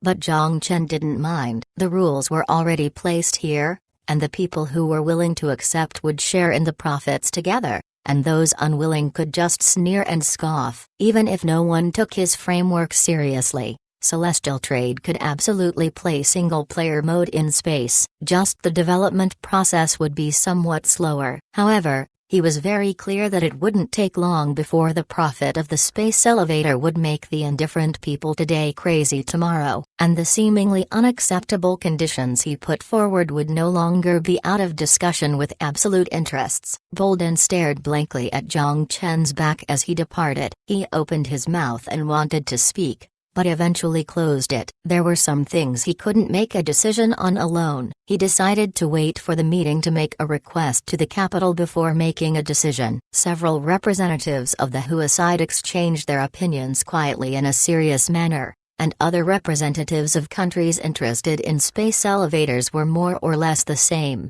The summit continued. Chapter 940, Space-Themed Hotel. The entire summit lasted 2 days. While Jiang Chen spent a full week in Canberra, half of a day was spent in the summit, 4 days were spent in business meetings, and 2 days were spent with Asia, touring Canberra and experiencing the Australian culture. However, there was nothing to visit during this time. Many shops in Canberra were temporarily closed due to this high-level summit. The result of the summit was surprising. In some sense, even Jiang Chen didn't expect this level of success. Originally, he thought that when such a demanding cooperation framework without even any profitability discussion was proposed, not many people would work with him, but it was not the case. The first country to express their willingness to cooperate was Morocco. After all, the state was Xian's #1 supporter. However, Jiang Chen was very skeptical if Santos even knew what the space elevator was. In addition, Malaysia, Thailand, New Zealand, Madagascar and some small African countries accepted the cooperation framework proposed by Celestial Trade. After a period of discussion, Hua and Russia also expressed their willingness to join the cooperation framework. The representative of Hua proposed to establish a microgravity laboratory for the Institute of Mechanics of the Hua Academy of Sciences for 51 national research projects including two-phase flow, microgravity combustion, vapor phase epitaxy, metal alloy nucleation, and supercooling. The offer was a research fund of 1.57 billion in new dollars. The conditions for building a microgravity laboratory on the ground were quite difficult, and the had been trying to obstruct Hua's participation in the International Space Station project, making the microgravity experiment only possible on the ground. After all, the cost of maintaining a large space station alone was too expensive. To simulate the gravity-free environment in the experiment, Hua's solution was to design a tall tower that simulated the microgravity environment through freefall. In the National Microgravity Laboratory established in 1995, the design of the 100-meter drop tower, in which the microgravity time of the landing system was 3.5 seconds, and the microgravity time of the drop tube system was 3.26 seconds. Both parameters were already considered top-notch in the world. This achievement was worth being proud of, but it was also very helpless, because they were forced to adapt and innovate. After the summit, the first thing that the Hua representative told Jiang Chen was to set up a microgravity laboratory in Celestial City and offered a quote of 1.07 billion. Converted into Hua's local currency, it was a huge sum of more than 7 billion. But compared to the tens of billions of huge costs of building a space station alone, and the unimaginable maintenance costs, the figure was nothing. Since Hua was the first country to work with Celestial Trade, the microgravity laboratory cooperation document signed with Hua became the blueprint for negotiations with other parties. Subsequently, Russia also reached an agreement with Celestial Trade to invest 950 million to build a relatively small microgravity laboratory in the gravity-free section of Celestial City, which replaced the original Russian area expansion on the International Space Station. However, the majority of the income didn't come from this. It was the private companies that made Jiang Chen his fortune. Formerly, space was still an unattainable dream for ordinary people. If it was not a rich man, Only people who signed SpaceX's Mars program to board the one-way spacecraft could achieve their space dream. But now was the turning point. Celestial Trade announced the fare of the space elevator on its official website. The base price of the adult fare before tax was only $1,500 in new dollars. It was even cheaper than most of the international flights during busy season. It was absurd, as if overnight, the space travel only the rich could afford suddenly became an international tour that even ordinary people could participate in. After SpaceX, the second company that came to see Zhongchen was not a space exploration company. The business it operated was not related to aerospace, but related to the services industry. It was the famous Hilton Group. As early as the development of Zin's tourism project, the two sides already established a good relationship. Now, Hilton was aiming at the tourism prospects brought on by the space elevator. The moment the summit ended, Hilton Group President Christopher Nassetta requested a meeting with Zhongchen and proposed an invitation for cooperation. Mr. Zhongchen, we are quite optimistic about the prospects of the space elevator. We have studied all related information on the space elevator published by you. We hope to be able to purchase a total area of 24,00030,000 square meters in the gravity-free section, low gravity section and surface gravity section of the city to establish space-themed hotels. The cost of a space station was expensive largely because of the high cost of shipping. After the completion of the space elevator, the price of orbit construction would fall substantially. Take the $50 billion International Space Station as an example. If Celestial Trade wanted to build an identical one, the cost may be less than 1% of the budget. If the same living area were to be expanded on Celestial City, the cost could even be compressed to $100 million. Celestial City was located on the synchronous orbit, and the proposed area was much larger than Penglai City. If it were a year ago and the Hilton Hotel wanted to build a space-themed hotel with a living area of more than 10,000 square meters on the synchronous orbit, they wouldn't be able to afford this even if they sold the group itself. But now, with a mere cost of only $1.3 billion in new dollars, they could complete the project. However, before signing the contract, there was still a problem that required clarification. It was the opinion of the government. The Hilton Group was a company, but the had yet to make any statement on whether to accept the cooperation framework of Celestial Trade. Zhongchen was not against the idea of the Hilton Hotel settling in Celestial City, but if the UA Department of Commerce decided to intervene, he was worried that the Hilton Group wouldn't be able to withstand the pressure.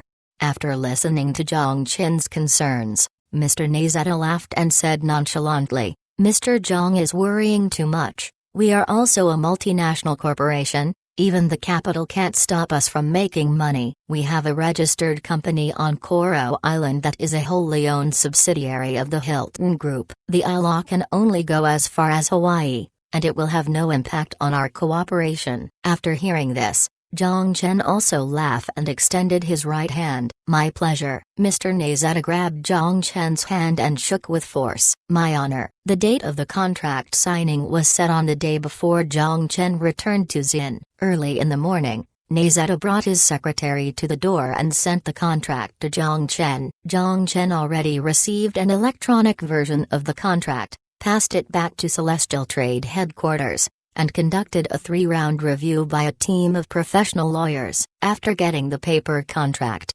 Zhongchen just scanned through it. After confirming that the contract was the same, he took a pen and signed his name. After the contract was signed, Christopher Nassetta invited Zhongchen to have a meal with great enthusiasm. Zhongchen also accepted his invitation. Having just signed a multi-billion-dollar investment project, Nassetta was naturally enthusiastic. Favors were liked by everyone, especially for the decision-maker of a large group like him. What ultimately decided whether or not he could continue in his position, to a large extent, was no longer just his ability, but his connections.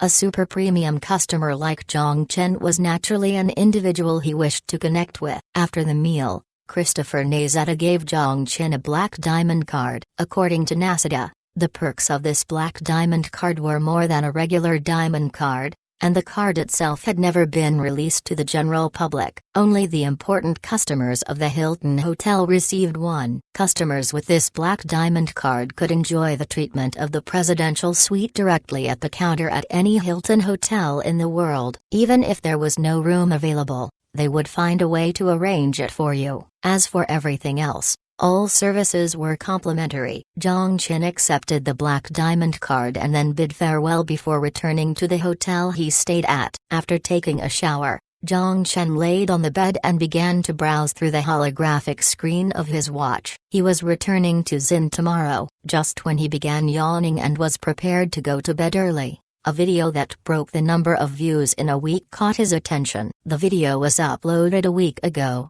and the time matched the first train ceremony of the space elevator passenger track. Chapter 941, The Spotted Asteroid. William James was shocked. He didn't even think the 20-second video he took, uploaded to YouTube, then posted to his Twitter would create an internet storm. He wasn't a social media influencer and no more than 100 people on Twitter followed him. Most of them were his real friends, with the rest of his following consisting of strangers. He didn't expect that just 2 hours after uploading the video would become viral and easily broke the 100,000 mark, rapidly moving towards the 500,000 views. Happiness came too suddenly and too inexplicably. William didn't realize what was going on and just watched his Twitter following skyrocketing. 2 hours ago, he saw a meteor outside the window of the space elevator. That's right, it was a meteor. Meteors were formed after friction with the atmosphere of the asteroid. There was no air in the universe, and naturally, it was impossible to form a gorgeous, flaming tail. He was convinced he didn't make a mistake, and that the bright spot had a flaming tail. In a dark universe, it was so bright and visible. Unlike most civil airliners, when the altitude exceeded 100 kilometers, the space elevator could access the network through the quantum communication satellites of Celestial Trade, and the network speed would still be quite fast. Clicking on the video he uploaded, he opened the comment page, and after watching the 20-second video, the netizens left their own amazed comments. God, what did I see? There are meteors in outer space? Isn't this a scene that is only visible in the atmosphere? There's nothing to see. I'm a professional pornography examiner. I have to watch thousands of videos every day. I can confidently say this video is photoshopped. There are too many unreasonable scenes. There are so many that I don't know where to start. To the comment above, you're not a professional pornography examiner. I perform video verification for the courts. From a professional point of view, this video doesn't have any synthetic components at all. In addition, Photoshop is an image processing software. Read more books before you speak online. The comment above is amazing. William looked at the line of comments on his phone. He didn't expect that the video he uploaded would create such heated discussions. The name of the video uploader's Twitter is William James. I saw it on the official website of Celestial Trade. The name of this person is included on the list of foreign guests participating in the first train ceremony. This video should be real, but how can they access the internet on the space elevator? Are you dumb? There's internet connection in all areas covered by the quantum communication satellite. There's free Wi-Fi in any place in Xin. Yet you're asking how can they access the internet? He was dumbfounded by this. Just as he was preparing to post something on his Twitter, the elevator crew made an announcement. This CH-001 train is about to arrive. In the train deceleration phase, the carriage will experience upward gravity. To avoid accidents, please return to your seats and fasten your seat belt. The current speed is 2.1 km per second. The deceleration time is. The angular velocity was constant, and as the altitude increased, the linear velocity of the elevator itself naturally increased. The macroscopic performance was that the farther away from Earth, the more obvious the sense of weightlessness in the elevator felt. When the elevator arrived at the synchronous orbit, the speed of the passengers and the elevator would also reach the synchronous orbit rotating speed, at which time the elevator would reach complete weightlessness. At the end of deceleration, the passengers would follow the inertia upward, and the gravity parameter in the compartment would become a negative number. The ceiling and floor might be reversed. Therefore, the crew warmly reminded the passengers to return to their seats before entering the deceleration phase and fasten their seat belts. William looked at his unedited Twitter post on his phone and sighed helplessly. He stuffed the phone back into his pocket and returned to his seat. He made up his mind that by the time he arrived to the final destination, Celestial City, he would reply to all the curious comments. Zhang Chen also saw the video, although it was already a week after. The popularity of the video even challenged the large-scale documentary Space Elevator Travel launched by Celestial Trade and BBC. Humans had a natural tendency to gossip. Some people speculated that it was an alien spaceship, and some people speculated it was a burning asteroid, and even more weird netizens commented it was someone breaking the realm of the world. However, Zhang Chen, who was lying in bed, read the true identity of the unidentified flying object at first glance. It was the Bennu asteroid captured by Celestial Trade. A few days ago, the technical team led by Kelvin dragged it into the Earth and Moon system, and they were making the final minor adjustments to make the asteroid as close as possible to Earth. The closer to Earth it was, the lower the mining cost. But what Zhang Chen didn't think about was that the rocket hanging in front of this asteroid could be seen so clearly from the synchronous orbit. Zhang Chen's sleepiness suddenly disappeared as he jerked up from bed, and changed to a more comfortable posture to lean on the pillows. His fingers swiped over the holographic screen and entered keywords with his voice. He began to concentrate on the related news. In less than 2 minutes, he found what he was looking for. As early as the second day the video was uploaded, the capital received a petition to investigate the meteor in space. In just 5 days, the number of signatures on the petition broke 100,000. According to regulations, once the number of signatures reached 100,000, the capital must respond. The capital's approach was also very simple. They tasked the duty to Bolden, who had just returned from Canberra, and they handed over the investigation to NASA. NASA also lived up to their expectations. After 2 days of investigation, NASA Director Bolden clarified the matter through the official website of the Capitol. It had nothing to do with an extraterrestrial civilization like the Martians. It was an asteroid. It was an asteroid with quite a name. Its name was Bennu, and the scientific prediction was that it would collide with the Earth at the end of the 22nd century. On the top of the asteroid was a net made out of special materials, which was connected by 8 rocket engines in the front. The mystery was revealed, and the elongated light wasn't the tail of the asteroid, but the flickering tail of rockets flying in front of the asteroid. The mystery was revealed and the Bennu asteroid was pulled into the Earth and Moon system from its original orbit, and all this turned out to be artificial. It blew the minds of NASA's experts and they also felt nervous for Mother Earth. According to the data observed by NASA, Bennu rotated the Sun at a speed of 63,000 miles per hour, which was not slow compared to the Earth's revolution. A collision with Earth would be equivalent to detonating 3 billion tons of explosives. It was no match for the asteroid that made the dinosaurs extinct, but it was certainly a big thing for mankind. Zhang Chen went onto the official website of the Capitol and glanced at the time when NASA published the report. The time was exactly 5 o'clock that afternoon. At that time, he had just signed a contract with the president of the Hilton Hotel, and the two went to a hotel owned by Hilton to have a meal.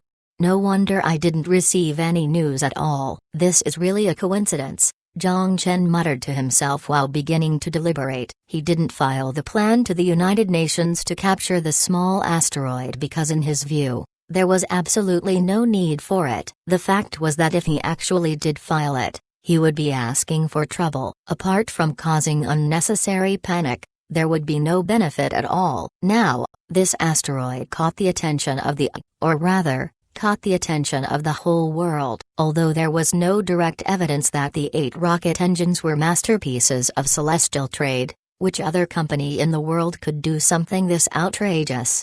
It took everything SpaceX had to send a detector to the asteroid to take a rock sample. Either the aliens made a joke with Earth or Celestial Trade was joking with all humans. Thinking of this, Zhang Chen couldn't help but pinch his brows. What to do now? Chapter 942. Is this really just a space station? Is this Celestial City? The universe was cold, but standing there, Zhang Feng with short sleeves only felt the coolness like an air-conditioned room. With his foot stepping on the solid metal floor, he was surprised to feel gravity similar to Earth here. This should be the gravity section of Celestial City, which was the balance hammer part of Celestial City. Standing around him, except for the man named William who was playing with his phone, everyone went to the transparent floor-to-ceiling window and examined the beauty of Mother Earth.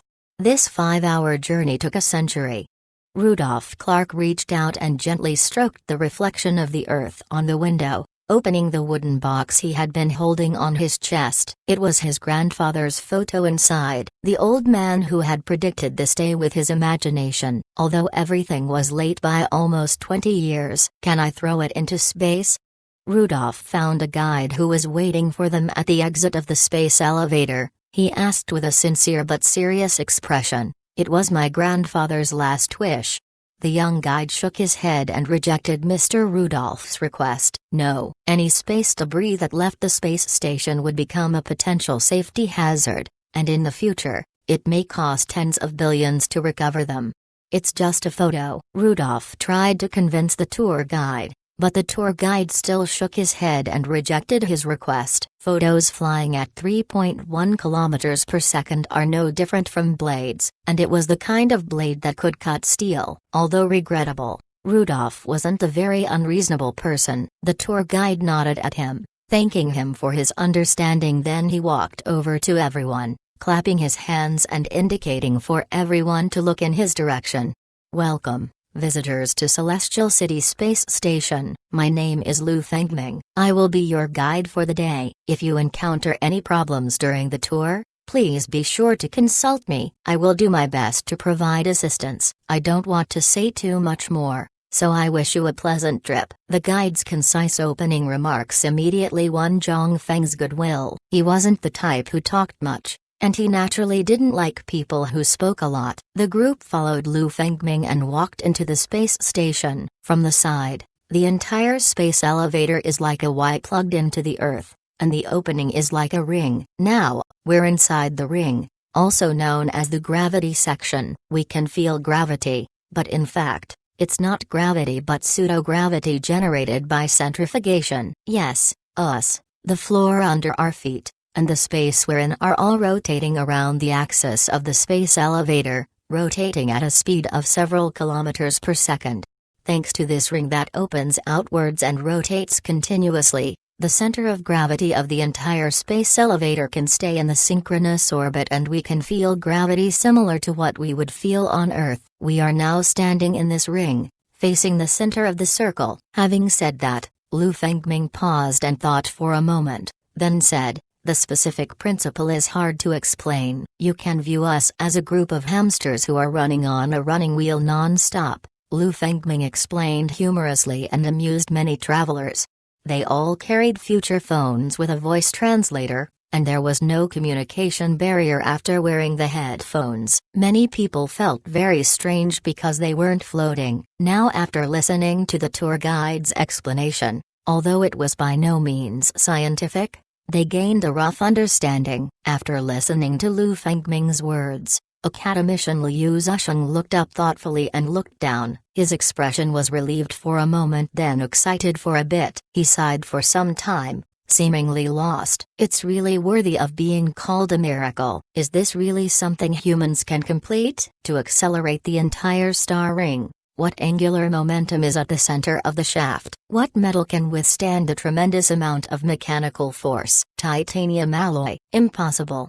Even titanium alloy couldn't do it. Graphene? That was even more impossible. Graphene was strong enough, but the commonality of carbon-based materials was that their anti-wearability was generally poor. It would be impossible to make gears or axis. Compared to Liu Zusheng's shock, Dmitry from the set was completely numb. Unlike Liu Zusheng, who specialized in the field of rockets, he was also very accomplished in space station research and even participated in the design of the International Space Station. In contrast to Liu Zusheng, He was more deeply aware of the technological power ingrained inside the giant space station. If the International Space Station and Celestial City were placed side by side, the International Space Station built by multiple countries was more like a small boat in front of a harbor.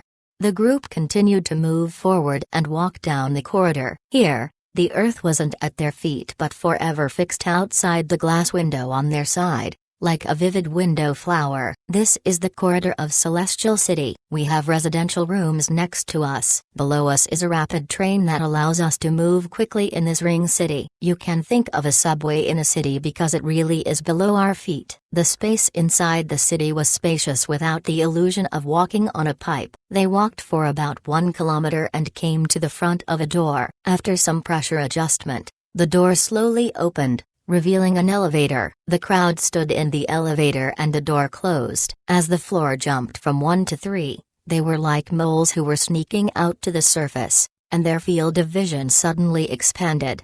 Stepping over the porch, Zhang Feng looked up. Through the transparent dome, he saw the space elevator with the background of the starry sky and the whole picture of the city. Looking down at the front, the shocking color in his pupils became more and more intense. It was a field of wheat. Golden wheat moved like sea waves, bathed in a cold-colored UV light, and the circulating airflow slowly rose and fell. At the end of the wheat field was a field of verdant green, where other varieties of vegetables were grown. He didn't know how to use the word endless, because he really couldn't see the end of the field. He could only see the green and blocks that connected the universe and city. People can live in the pipeline, but they can't endure the small space forever. 80% of the living space in the city is designed in the corridor we just passed. Every 10 kilometers or so, we will design an inserted space station, which covers an area of about 2,000 acres. It's like a piece of paper stuck to a ring. We can farm in it, plant flowers and grass, build real estate, and manufacture light and heavy industries. We can do everything we can on Earth. If you look at it, you might think this is advanced technology. No, it's not as advanced as the corridor you passed through, not even 1/10. If necessary, we can continue to expand the space. If we don't consider resources, we can even embed this kind of space station with no advantage other than the area around the ring. Lu Fengming again paused and added a sentence. Of course, when I said no advantage, I meant before it's developed. Listening to the tour guide, Liu Zishan, who was listening carefully like a primary school student, twitched his eyes. Is this really just a space station? Chapter 943, Inestimable Value. Was this really just a space station? It wasn't just Liu Zishan who was shocked. When the netizens around the world saw the video Celestial Trade released and the photos taken by the first passengers to the city, they were stunned by this magnificent space station. In an aviation fan forum in Hua, a member reposted the pictures on Celestial Trade's official website onto the forum. The entire forum then boiled and instantly filled up with countless discussions on this topic. The members who originally just lurked on the forum all engaged in heated discussion about the photos that looked like they were taken from movies. My God, did I walk into Star Trek's studio? Star Trek's studio? Are special effects and real life comparable? Other than pointless comments, some people discussed the pictures published by Celestial Trade from a technical perspective. For example, someone who claimed to be an expert in the relevant field jumped out and posted a somewhat technical piece. Using the ring as the counterweight, the counterweight operates around the axis at an extremely fast speed. The tension is applied to the cable-like track by centrifugation to ensure that the track is tight. The balance hammer itself is used as a living space, using centrifugation to provide gravity. The person who proposed this design is a genius. Like this discussion post, when the number of clicks and replies reached to a certain point, naturally industry experts began to share their opinions. Apart from those new members, there was usually no shortage of technical experts actually in the aerospace field. For example, a senior member named Aerospace Private not only had countless certification badges hanging under his ID, but it also stated he was working at Hua Aerospace Science and Industry Group. He was a member of the forum for quite some time, in an era when the Space Enthusiast Forum was still discussing Microsoft's Freelancer. He was already active on the forum. A genius made this design possible. Every time you transport materials to the space station, the position of the center of gravity will change. If the weight of the counterweight is increased to offset the speed of the cantilever, the amount of calculation involved will be an astronomical number. It's estimated that even TAN number 1 would have to calculate for half a day in order to obtain the optimized result. When the expert spoke, it immediately attracted countless attention. My God, then is the main control computer that controls the space elevator balance system even more powerful than TAN number 1? Aerospace Private scoffed when he saw the countless amateur comments. As an avid fan of future technology, he replied with a few lines. Is this difficult for them? You might not know, but the supercomputer chip used by TAN number 2 is designed by Future Technology and manufactured by Future Heavy Industries. It's known as Dragon Cavalry X1 supercomputer chip, using Nucleus architecture, graphene material, and 7 nanometers processing. Even the industry leader Intel envied at this technological masterpiece.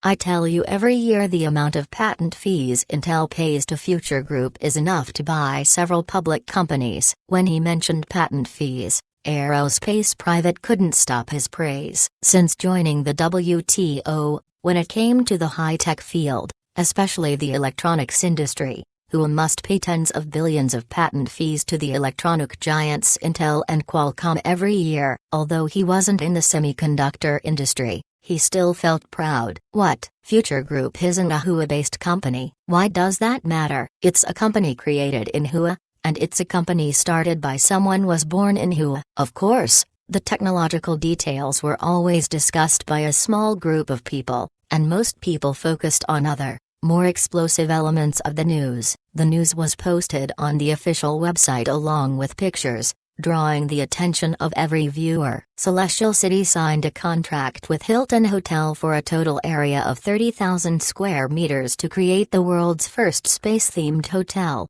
Earlier, Celestial Trade announced the fare of the space elevator on the official website. The pre-tax base price of an adult fare was only $1,500 in new dollars. The economy class fare was even cheaper than some airfare. People without money saw an opportunity to tour outer space, and people with money saw an opportunity for space tourism. Hilton went all the way up to build up a hotel. So why can't I go up and sell a biscuit? Although Celestial Trade's ticket sales had yet to open, everyone's hearts had already flown to the beautiful Coral Island. Almost all the famous and influential travelers were all astonished by the ridiculously cheap space tour. Many of them had already traveled the world, but none of them visited space before. When they heard Celestial Trade released ticket information, their passion to explore was immediately ignited. The best course of action was to wait on Coral Island. While countless people were planning to travel to Zin, something even crazier happened. A certain popular figure in Hua commented and scoffed Southern Airlines,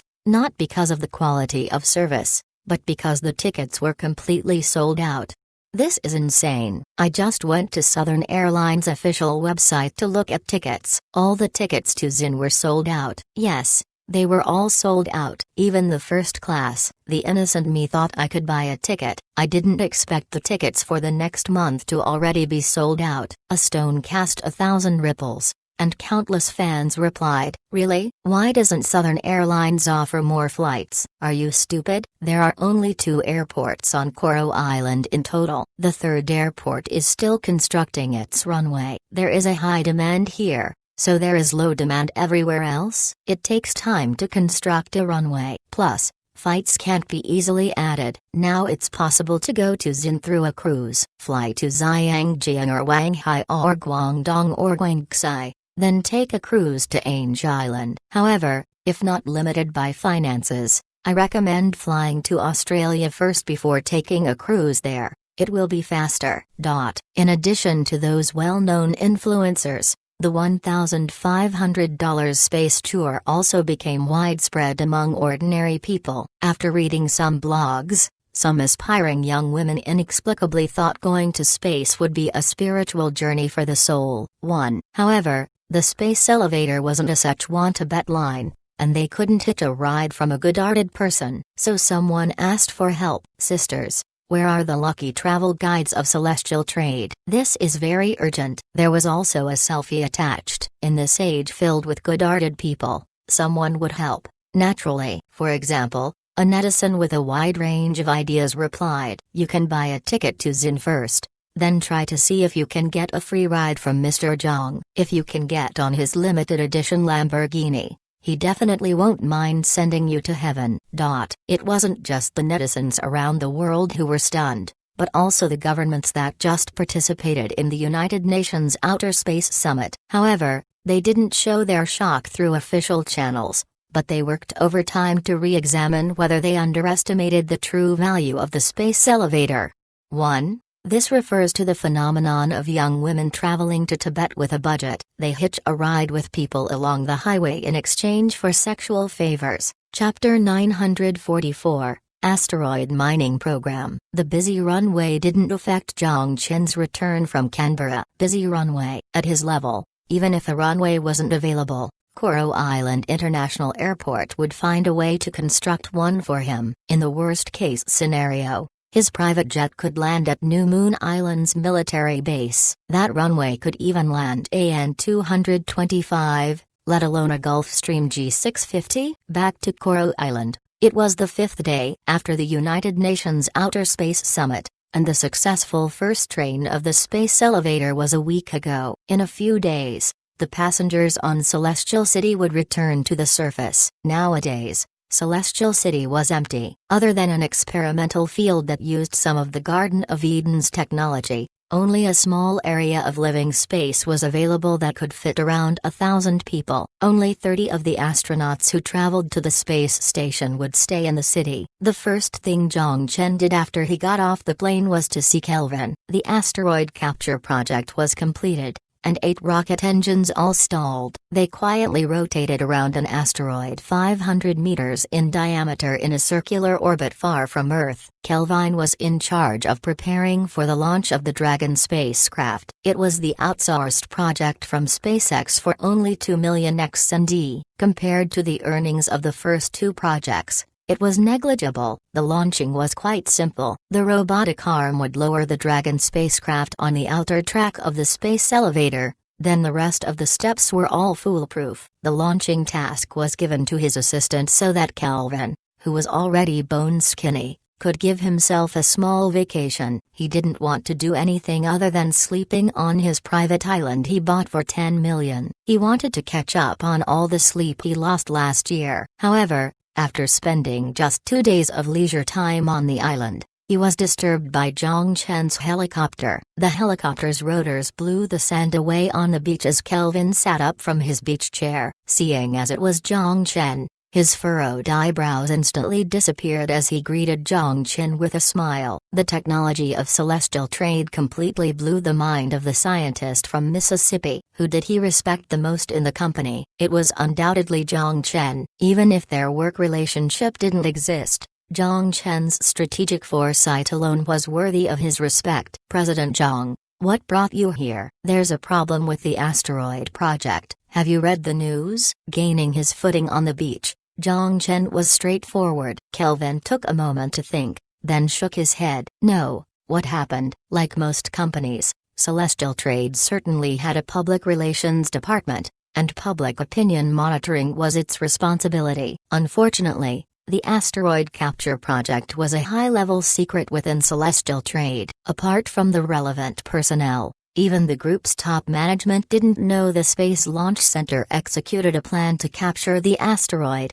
Until NASA's observations came out that the Bennu asteroid was guided by 8 rockets, the responsible people from public relations realized this matter might be related to their own company. Zhang Chen briefly explained to Kelvin what happened and asked his opinion. They can see the construction site on the space elevator? This is. Kelvin had a speechless expression as he thought for a while. Still unable to come up with a suitable word to describe this coincidence, Celestial Trade didn't use traditional chemical rocket engines as the propulsion device. They used an electric propulsion rocket engine named RM-400, modified by Zhonglin, based on the RM-320 rocket engine. Electric propulsion was using electric energy to generate thrust using electric field. The application of electric propulsion technology in the aerospace field actually appeared at the end of the 20th century, but it was limited by insufficient thrust, so the technology was not widely applied. In the apocalypse, electric propulsion technology didn't make a big breakthrough until the middle of the 21st century. Among them, the plasma propulsion derived from electric propulsion technology was used in some engines of Tsang-1 space colonization ship. The technical aspect was also very simple. It was nothing more than electrons in the ion body experiencing Hall effect under the action of the cross-vertical electric and magnetic fields, and the ions propelled out were used to form thrust to move the spacecraft forward. However, this seemingly simple technology in the modern world remained in the conceptual phase. In the modern world, even Ad Astra Rocket Company, the company with the farthest progress in rocket engines, just used this concept as a way to draw investors. The characteristic of this type of engine was that it didn't form overly visible tail flames at the tail of the rocket. This wasn't to be underestimated as it was quite critical. This meant that with the naked eye, the spacecraft using this engine could only be observed at a certain angle or close enough distance. And if it was on the ground, in most cases, even if people did discover it, it would usually be treated as an ordinary star without drawing too much attention. Now, the outside world has speculated it's Celestial Trade who dragged the asteroid into the Earth-Moon system. Because of the controversy created by a certain group, a wave of negative public opinion formed. The Celestial Trade didn't drag a big mine into the Earth-Moon system, but an equivalent of 3 billion tons of explosives. This has no scientific basis. Calvin facepalmed. Yes, but you can't expect everyone to study physics and learn to think rationally. Zhang Chen mocked. The Bennu asteroid capture program was already successful, and even without considering the dozens of tons of explosives placed on the asteroid, there was no need to worry about any safety hazards. As for why, it was easy to explain. Since Bennu was captured by the gravity of the Earth-Moon system, its relative speed with Earth as the reference point already dropped to less than 10 kilometers per second. Even if it really crashed into Earth, the impact would be much smaller compared to before. It was a headache. After some discussion, Zhang Chen made a decision. The asteroid mining program will start right away, and we must change the public's false impression that our asteroid is not under our control. As long as the public could see that Celestial Trade not only possessed the ability to drag this trouble beside the Earth, but they also possessed the ability to solve the trouble, all negative opinion would fade away. The plan was completed as early as last year and only required some minor adjustments. After arranging this task, Zhang Chen didn't hold up Kelvin's vacation any longer. He boarded the helicopter and flew away from the private island. Looking at the beach hut covered with sand and mud,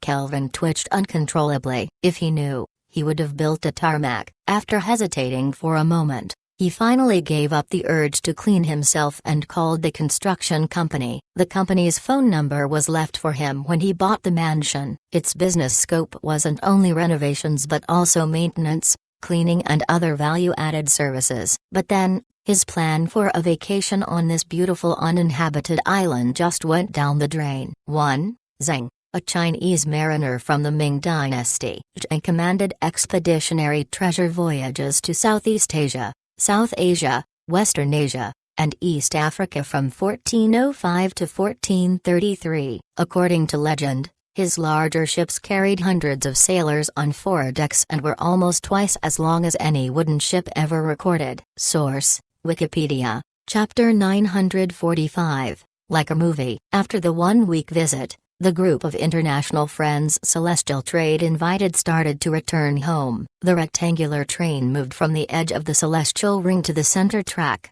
then started its descent in the narrow elevator track. Almost at the same time, at the other end of the main axis, The blue electric arc flashed for a second and a black dot was thrown into the vast universe. Phew! With a sigh of relief, the pilot moved his stiff fingers. His right thumb gently moved the joystick and turned off the breathing aid. The feeling of electromagnetic acceleration was terrible. Although he was injected with the genetic vaccine that strengthened his body and he conducted anti-pressure training, without a breathing aid and decompression cockpit, the acceleration of 12G and the acceleration time of more than 1 minute could still squeeze out the last trace of air from his chest. Liu Qingpan moved his sore neck around, then opened the dial on the holographic helmet. Half a year ago, he moved to Xin through the Space Volunteer Immigration Policy. Originally, he only planned to work for 3 years before transferring to become an electrician, but he didn't expect to become an employee of Celestial Trade because of certain aspects of his talent, let alone that he would ultimately become a pilot of Stingray P-1. The plan was executed half a month ahead of schedule, but it had no effect on him. Although it was his first mission, he was quite calm. After all, he lost track of the number of hours he flew in virtual reality. Now even with his eyes closed, he could pilot this spacecraft to Bennu asteroid. There was no reference point in the universe. Even if he was moving away from the Earth at a speed of 7.2 kilometers per second, he couldn't distinguish any change in the starry sky with the naked eye. His finger pointed at the operation panel. Liu Qingpan opened the voice control system. Open the task beacon. The side light of the helmet flickered, and an asteroid constructed by three-dimensional lines emerged in his field of vision. A line marking the word Bennu appeared on the upper part of the asteroid. Then a yellowish path emerged in his vision, drawing a slightly curved arc from the cockpit of the Stingray P-1 to the position of the asteroid. Route is set. Plasma engine output is 40%. Move. In the dark universe, the tail of the Stingray P-1 formed faint blue light particle ripples, and the spacecraft soared away. At the command center on the surface, a male and a female figure stood in front of a large screen. They watched the instant images returning from more than 400,000 kilometers away. Outside the atmosphere, speed and distance were always just monotonous characters. If 400,000 kilometers was on Earth, it would be enough to circle the equator 10 times. However, for the Stingray X-1 series spacecraft that cruised at a speed of 20 kilometers per second, the flight time was less than half of the duration of an international flight from Asia to North America. After Zhang Chen learned that the first mining spacecraft set sail, he went to Space Launch Center. Out of curiosity, Ziyashu also came along. In the picture, Stingray P-1 that completed deceleration turned off the engine and slowly approached the asteroid that was intertwined by the graphene cable.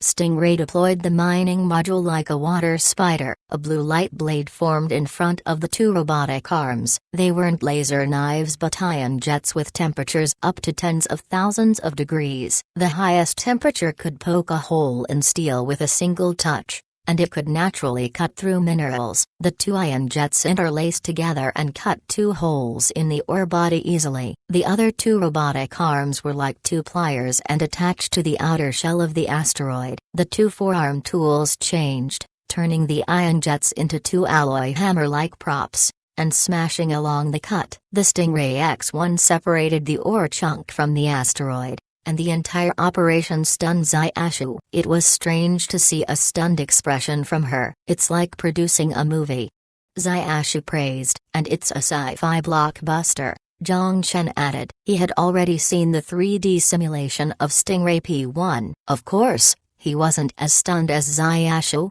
who was now seeing such a futuristic mining method. Ziyashu suddenly remembered something and looked at Zhang Chen, puzzled. Why don't we move it to the synchronous orbit? Zhang Chen smiled and began to show off his aerospace knowledge that he acquired during the process. While the diameter of the asteroid is only 500 meters, it has a much higher mass. If it's too close to Earth, gravity will drag it down. Of course, it's not impossible to move it to the synchronous orbit. We just have to add a spiral arm as a counterweight, similar to the design of Celestial City, and it can hang in the sky. But from the cost considerations, it is absolutely unnecessary. The pulse engine used by Stingray is powered by nuclear fusion cells, and the fuel cost isn't high, except for the acceleration and deceleration phase. The aircraft that sets the route is only in inertial cruising for a long distance. We just need to send the Stingray to the asteroid,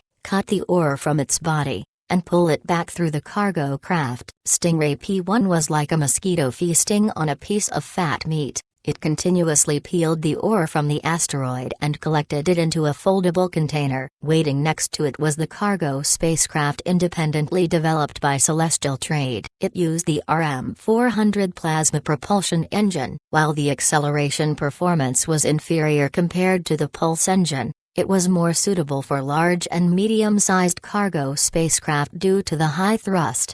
After all, the cargo spacecraft didn't need to perform anything highly maneuverable, it just needed to transport in straight lines. Ziyasha glanced at Zhang Chen and her mouth formed a sweet curvature. Unlike Asia, if she was asked when Zhang Chen was the most attractive, her answer would undoubtedly be when he was confident. The relationship between the two was now much closer. As promised last year, Zhang Chen selectively told Ziyasha about the apocalypse. In fact, even he didn't say anything. Ziyasha had already guessed something, but she just never made mention of it. However, when she heard Zhang Chen narrating his story, she was quite surprised. As Zhang Chen expected, the scenario in her mind was almost completely different from his actual situation. She originally thought Zhang Chen had transmigrated to a galaxy that entered the interstellar era, and the reason why he spared no effort in developing space technology was to help the Earth fight against an interstellar civilization. And because of certain restrictions, he was forced to go back and stay for a while. Women's imaginations were certainly fascinating. Her creativity was enough to create a Hollywood blockbuster. After a while, the minerals collected by Stingray P-1 already filled a container. Two mechanical arms clamped the hook of the cargo container, and Stingray P-1 carried the cargo container to the side of the cargo spacecraft, then slowly placed the cargo in the cargo compartment at the abdomen of the ship, and the mechanical arms removed a memory alloy plate from the cargo spacecraft. Upon powering up, the memory alloy plate would unfold into a similar container. The next step was to repeat the work. Ziyasha still had something to deal with, so Zhang Chen left the launch center and boarded the yacht at the port. Just as he was preparing to return to Koro Island, a call from Presidential Palace rang on his watch. As soon as the call was connected, Zhang Yaping immediately said, "We're in trouble." Chapter 946. Not just for farming. The recent space elevator created a frenzy on the internet, and thus, the Bennu asteroid didn't draw much attention. From Doomsday 2000 to the unremarkable Christmas in 2012, people were no longer bothered by the different end-of-world conspiracies. Even if Zhang Chen stood in front of the media and told them there was an alien ship from the universe sailing to them 20.5 light-years away for nearly a century, people would probably just smile and label the president richer than most countries with humorous and love to joke. Because of this, while the criticism against Celestial Trade's irresponsible actions was harsh, it wasn't intense by any means. However, this didn't mean some countries would give up this point of attack or stop criticizing Celestial Trade on the space hegemony. For example, their partner EU and Latin American countries didn't stop. ASA first protested the irresponsible behavior of Xin and asked Xin to explain the incident at the United Nations General Assembly in September that year. WHO only expressed a statement that it was paying close attention to the progress of the incident and believed Xin would properly handle the issue of the Bennu asteroid. Considering the recent cooperation with Celestial Trade on the microgravity laboratory project, the diplomatic language of WHO remained relatively peaceful. However, it expressed some dissatisfaction about pulling Bennu into the Earth-Moon system without the knowledge of the international community. The stance of the EU was quite tough, requiring Xin to immediately produce evidence to prove the safety of Bennu asteroid. Otherwise, NASA would begin to investigate plans to destroy the Bennu asteroid in outer space. When Zhang Chen heard the word trouble from Zhang Yaping, he suddenly laughed and scoffed. "Destroy? I'll let them destroy it. But can they destroy it? The difficulty of landing on an asteroid would be much more difficult than landing on the moon. It would be even more difficult to transport enough explosives to blast the asteroid. Zhang Chen certainly trusted that NASA had the strength to calculate the orbit of the asteroid and trusted that SpaceX had the ability to send explosives up there.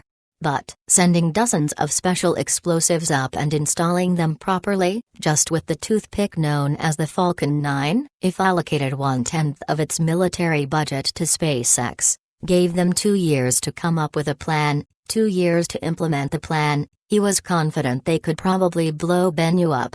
Anyway, his space elevator wouldn't help transport explosives. Zhang Chen's reply to Zhang Yaping was also very simple. There's only one way to resolve this: drag this on. We already started the mining program ahead of schedule, and we will publish an edited asteroid mining video soon after. They're worried about being hit by the asteroid on the head? Then let them take a good look at the gap between indigenous and civilized people. When they see our ability to dissect the asteroid, they won't be suspicious any longer. I'll have to go to future mining. That's it from me.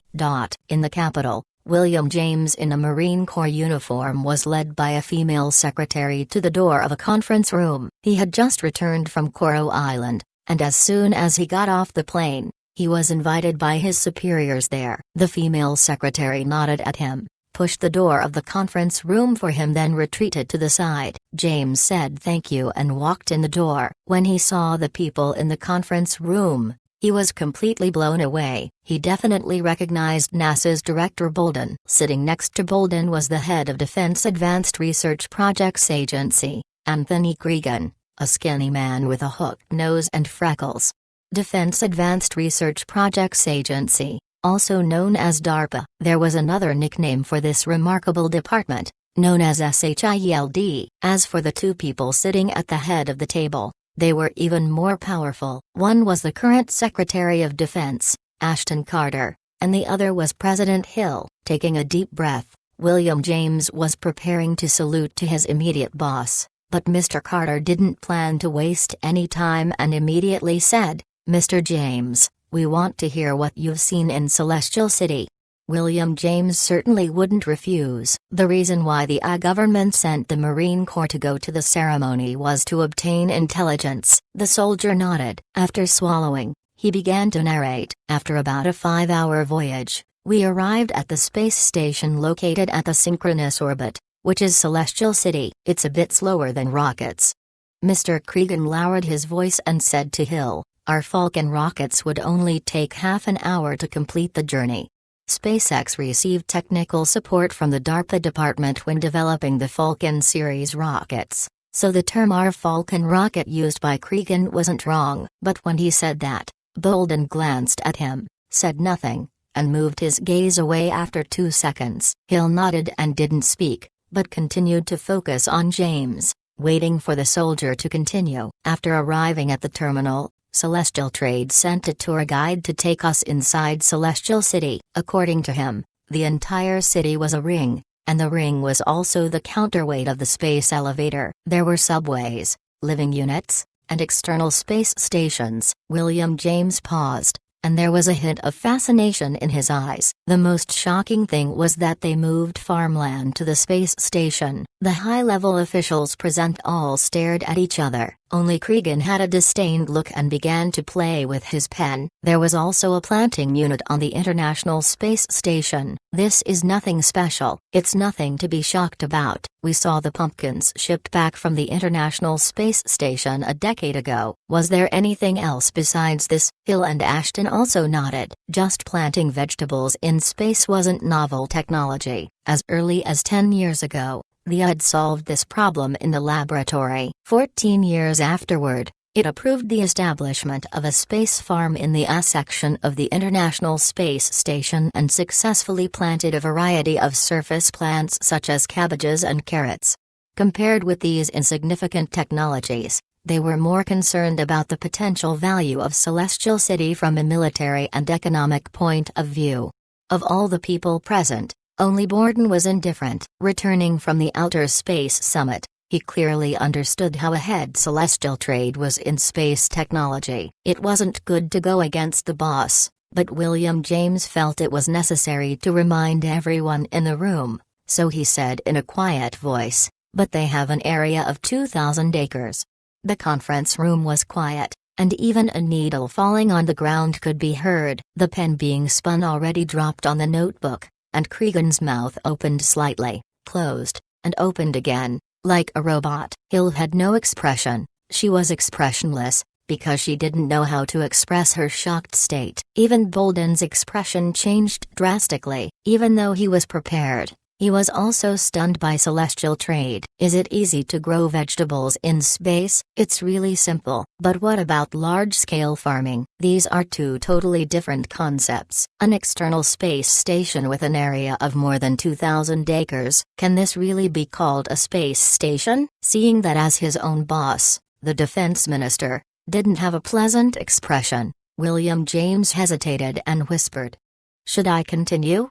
"Go on then," Hill ordered. Seeing Ashton nod, William James went on, "Most of the space station is made up of open space. We only saw a single 2,000 acres farmland." The people present there were relieved. It seemed this kind of astonishing technology might be difficult to manufacture. Even with the financial resources of Celestial Trade, they could only build one. But then, William James' next words made everyone's moods that just improved slightly enter into a state of despair. Cregan's chin, which had finally closed, dropped open again. "I asked the tour guide why the open spaces weren't all planted with wheat. He told me this type of external space station has many uses, not just farming. They're going to build houses and build factories. Just because there are very few people currently in Celestial City, and there is no need to develop so many agricultural areas." Just then, William James's speech was interrupted, and an assistant-looking man pushed the door open and rushed into the conference room. With so many dissatisfied looks, he couldn't be bothered at the moment. He took out his iPhone from his pocket and looked up at Hill in a dignified manner. "What, Mr. Eric? Don't you know we're in a meeting now? Celestial Trade just made a new move. You asked me to follow them closely." "Believe me,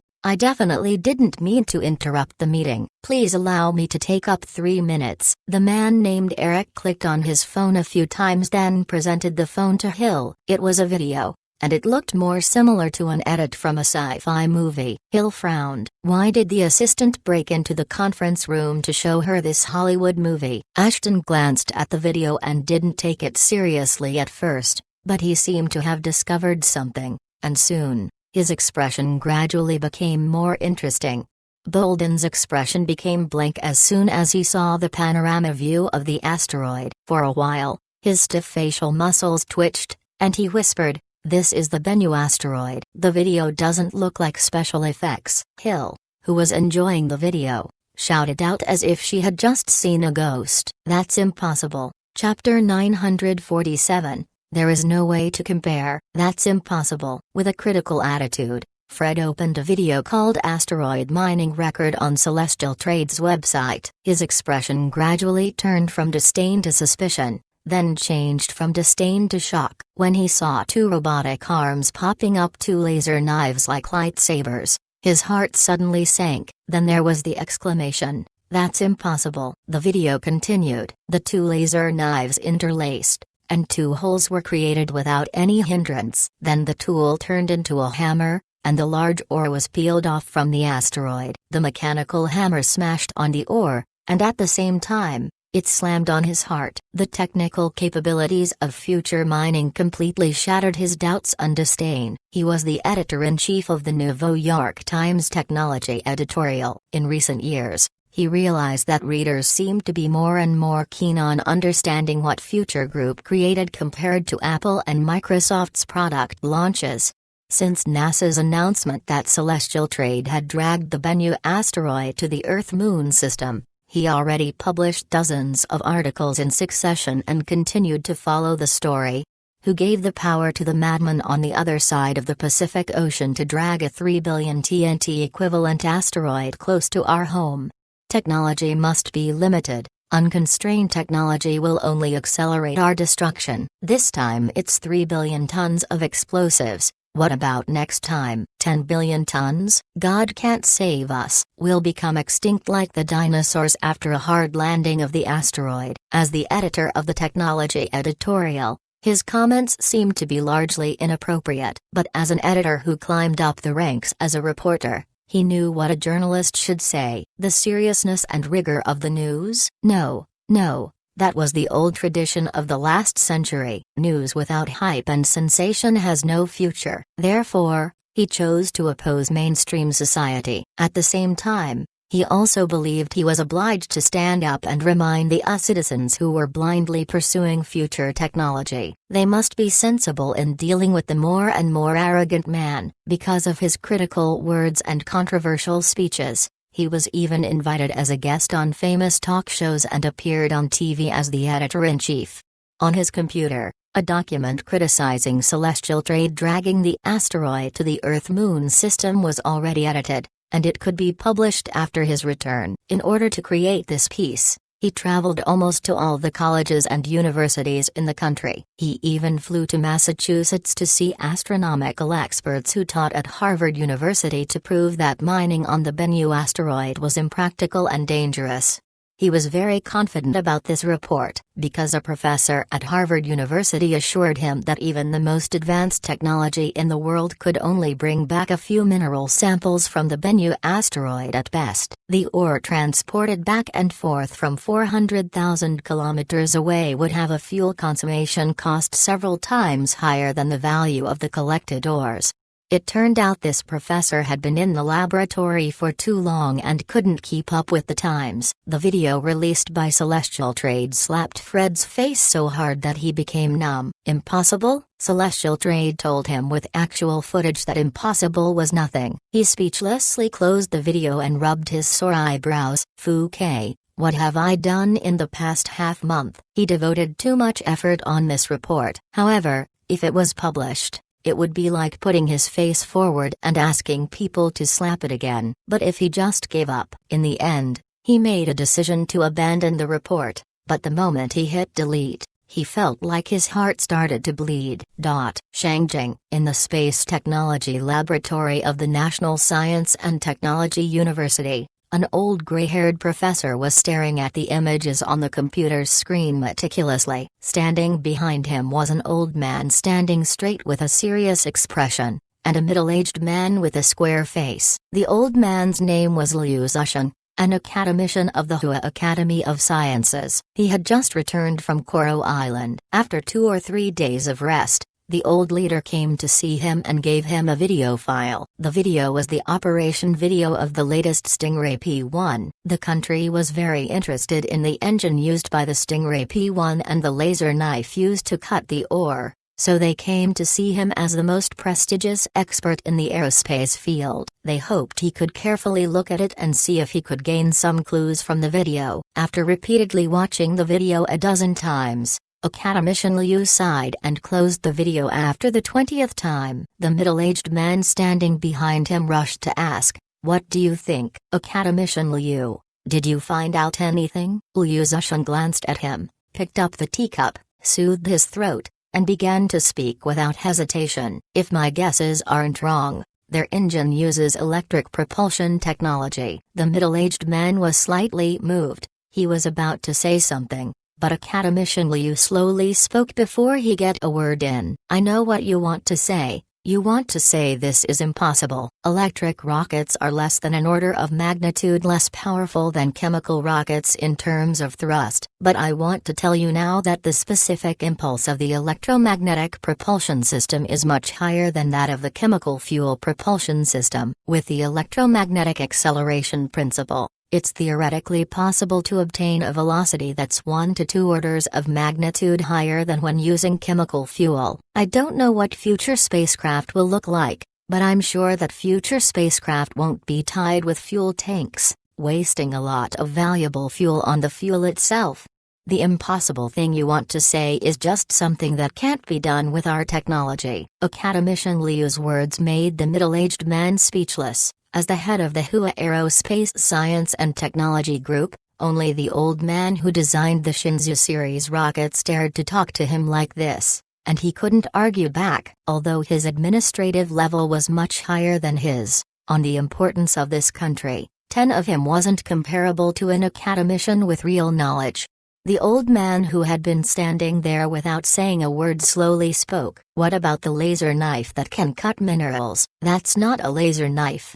Academician Liu shook his head. Although it's not something in my field, I know a little about it. That's probably ion jet technology. By jetting high-temperature ions, even a piece of depleted uranium steel placed there could be cut into pieces, not to mention ores. The old man's expression changed, and the middle-aged man's shock was even more obvious. This meant that even with a tank, the ion jet knife could easily penetrate it like a piece of paper. Hiding his shocked state, the old man asked, with Stingray P1 as an example, how big is the gap in electric propulsion and ion jet technology? Is there any possibility of replication? Liu Zishan shook his head. Our starting point in the aerospace field is too low. Compared with Russia, we still have a big gap. If we directly compare to celestial trade, to be honest, we're simply no match. There is no way to compare. The middle-aged man had a bitter smile. Although he didn't imagine that the Aerospace Science and Technology Group could develop a similar spaceship in his hand, academician Liu's answer still made him feel bitter. Just then, the old man spoke again. Strengthen our cooperation with celestial trade, especially in the aerospace sector, since the prospects for the development of outer space resources have been proven. We must not fall behind.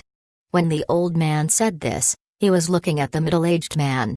The middle-aged man understood and immediately nodded. I understand. Chapter 948. We found gold. It had been a while since the last time he saw Yang Yuan, but Yang Yuan did look a lot better compared to before. On the one hand, it was expressed in his temperament. On the other hand, it showed through his skin color. Although he was the CEO of the subsidiary, the nature of his work and his persistence for knowledge made it impossible for him to stay in the office as a white-collar worker. Instead, he often traveled between the mining areas in MLL and Madagascar. For this reason, his skin color was much darker than before. His ex-girlfriend Suf did impact him dramatically, but now, he wasn't crushed by her. Instead, he came back stronger and reached new heights in his career and abilities. The old friends met, and after some small talk, Yang Yuan didn't waste time as he immediately turned around and took a stack of reports to discuss work.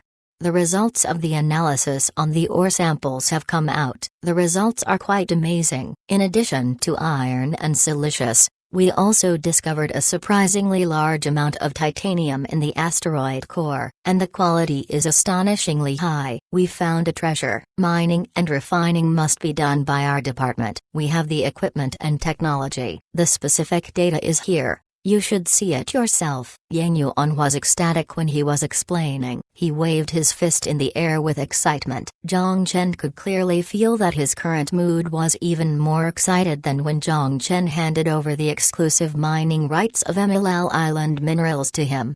Rest assured, all the mining-related projects are yours. Zhang Chen smiled and took the report from his hand. He looked at it and he was even more astonished when he actually read through the data. The first section was an overview of the Bennu asteroid. Some of the data were measured by Space Launch Center. The asteroid had a diameter of about 500 meters and a volume of about 36.8 million cubic meters. The average density determined by spectroscopy was about 4.5 times that of water, which was 4.5 tons per cubic meter. The mass of the asteroid reached an astounding 165 million tons. He turned to the most critical part, the mineral reserves. According to the verification done by Future Mining based on the ore samples, there were more than 40 million tons of asteroid iron ore reserves, and the ore grade was an astonishing 80%. It was an impossible to reach number on Earth because it meant it must exist as pure iron. It was impossible to form this mineral in an oxidizing environment. Almost all iron in the Earth's crust existed in nature in the form of oxides, but space was different. The 40 million tons of iron ore would allow for the refining of more than 30 million tons of steel at an ultra-low smelting cost. Not only would it be enough to maintain the industrial parks in Ange and New Malaysia special commercial district for several years, but they could also export to international markets on a large scale to earn foreign exchange. Although the value of iron ore was high, it still paled in comparison to the titanium ore in the core. High-performance titanium alloys and titanium-based composite materials had a high specific strength, high corrosion resistance, high durability and low weight, which were unmatched by other metals. However, there weren't many titanium mines held by Celestial Trade. Except for the debris recovered from the apocalypse, most of the external structures of Celestial Trade used high-strength aluminum alloys. It was common knowledge that titanium ore still had a rich reserve. It was considered a rare metal rather than a precious metal, but titanium alloys were quite rare. There were two main difficulties that hindered the development of titanium alloy technology. One was the smelting of titanium alloys, while the other was the processing of titanium alloys. The first was smelting. Aside from the number of complicated processing steps, since titanium was chemically active at high temperatures, after titanium ores were processed into titanium sponge, it must be smelted once or twice through Kakulamaker melting, too, to produce high-purity titanium ingots. Because of the complicated production steps, the cost was naturally high. It was precisely because of this that the price of titanium ore differed drastically based on purity. Fewer impurities meant less difficulty in the refining process, and too many impurities meant little to no processing value. However, in general, the price of titanium ore remained constant around 1,000 RMB. As for the price of titanium ingots, the price was exponential. The other problem was processing. Titanium ingots alone were useless. It was even more difficult to process titanium ingots into pipes, plates, screws, bearings, and even aerospace engines. Up till now, only the and Russia possessed acceptable titanium welding technology. Due to Russia's good welding technology and the high titanium ore reserves in Siberia, they even built several nuclear submarines with titanium alloys, known as the fabled Alpha Attack nuclear submarine that remained controversial from construction to service. This particular submarine was unafraid of magnetic mines and possessed a horsepower that could even catch the Mk-48 torpedo. Because the cost of titanium alloy production and processing was extremely high, some people called it a goldfish. Only the Cold War could give birth to this absurd and powerful weapon. But now, with close to 30 million tons of high-grade titanium ore, Zhongchen now had the chance to splurge. The reserve was more than enough to change the aluminum alloy of the entire space elevator into titanium alloy, let alone constructing submarines made of titanium alloy casing. The titanium ore found on the Bennu asteroid wasn't only rich in reserves, it was also high-grade. There was even pure titanium found in the ore sample. The cost of smelting would also be much cheaper than producing titanium ore in any titanium mine on the planet. The ore produced from the mines in the Siberian cold regions were incomparable. Just for the sake of the 30 million tons of high-grade titanium ore, Zhongchen must firmly hold on to the asteroid. The smelting of the ore will be up to you. The second electric Stingray P1 will be completed by Future Heavy Industries very soon and delivered to Celestial City's port by next month. You will have to train qualified pilots as soon as possible. The production of the Bennu asteroid must be ramped up, especially the titanium ore, which is very important for our space colonization plan. Zhongchen handed the report back to Yang Yuan and ordered a series of tasks. Yang Yuan grinned and confidently assured Zhongchen, "You can rest assured. Space mining is the strategic direction of future mining." Several mining experts in our company have been training on the astronaut training base on Ange Island for almost half a year. It won't take long before they can obtain Stingray P1's driving qualification certificate. Zhongchen smiled and nodded. The Stingray P1 currently working on the Bennu asteroid was owned by Future Mining, but the pilot was rented from Celestial Trade. The pilot mainly trained for the A1 attack type and the C1 transport type. It was inefficient to let someone driving a tank to operate a mining vehicle. Today, he came to Future Mining headquarters for two tasks, and now that he finished one, There was one more. There's still something else I have to ask you. The external ore processing unit that completed design some time ago, is it ready? 1. Overall, the quality of iron ore is mainly judged based on the Fe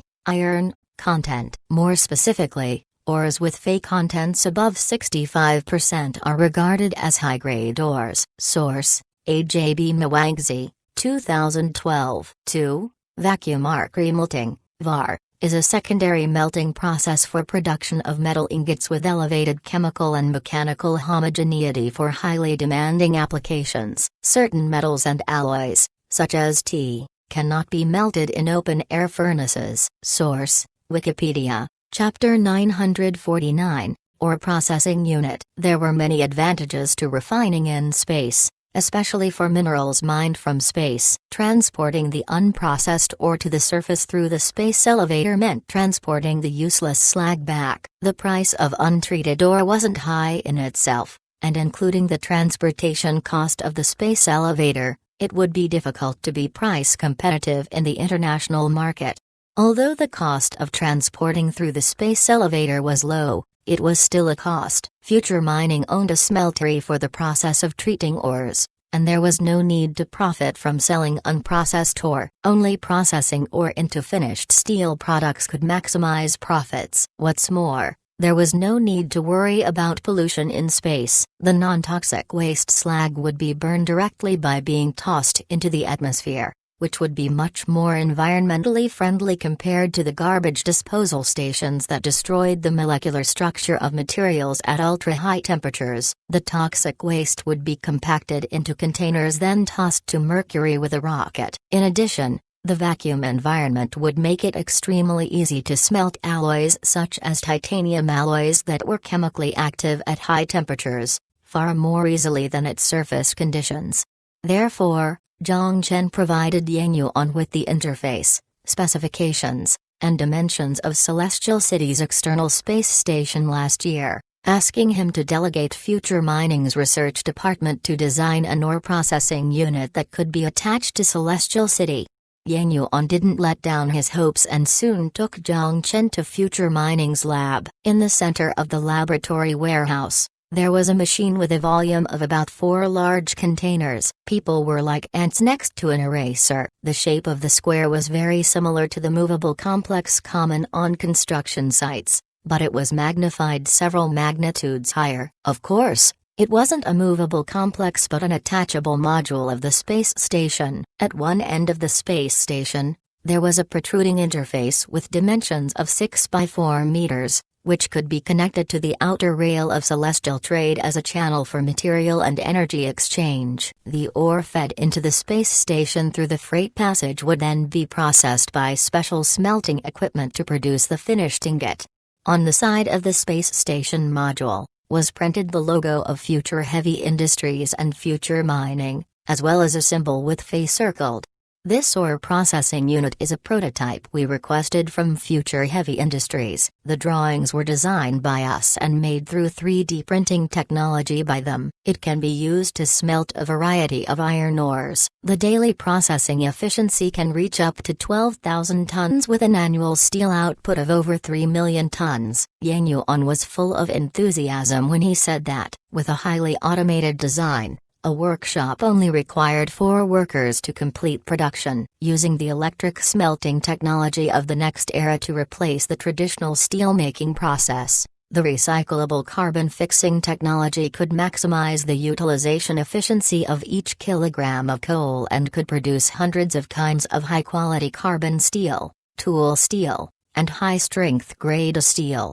Combining the core technology of Future Mining, this ore processing unit tailored for outer space steelmaking was at least 20 years ahead of the world in automated steelmaking. It was no exaggeration to describe this as the jewel of Future Mining. This prototype has passed performance tests in a vacuum environment. It can be put into service once it's transported to Celestial City through the synchronous orbit. At present, the titanium ore processing unit has completed the design phase, and the design drawings should be sent to Future Heavy Industries tomorrow. The prototype should be completed by the end of the month. After listening to Yang Yuan's report, Zhang Chen only had one question: how long will it take for mass production? Yang Yuan hesitated for a second but then gave a response. Before the end of the month, the iron ore processing unit production line can be completed. Future Heavy Industries can deliver 10 of the units at the end of the month, and the remaining 10 units in the middle of next month. With a total of 20 processing units,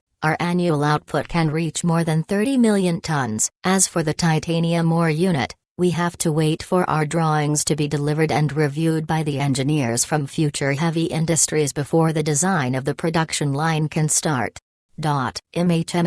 Talk to you later. Yi Qinghua hung up the phone and leaned back in his chair. His fingers tapped rhythmically on the armrests and he contemplated in silence. Construction started for the microgravity laboratory born of Hua and Celestial Trade's collaboration. The top leader highly praised his efforts, but Yi Qinghua knew the 1.5 billion Zin new dollars project wasn't really his work. He had been on Koro Island for half a month. He toured around the 9 Zin Islands and Penglai City. He felt like he entered a new world. As the more he walked around, the more shocked he became. People drove pure electric vehicle with zero emissions, and the submarine express connected the fractured 9 islands together. People of all skin colors lived together in harmony. There was certainly disagreement, however, under the supervision of police drones. Few people resorted to violence. Yes, the police drones they turned down after careful consideration achieved almost a zero crime rate in Zin's major cities. For Koro and Penglai City,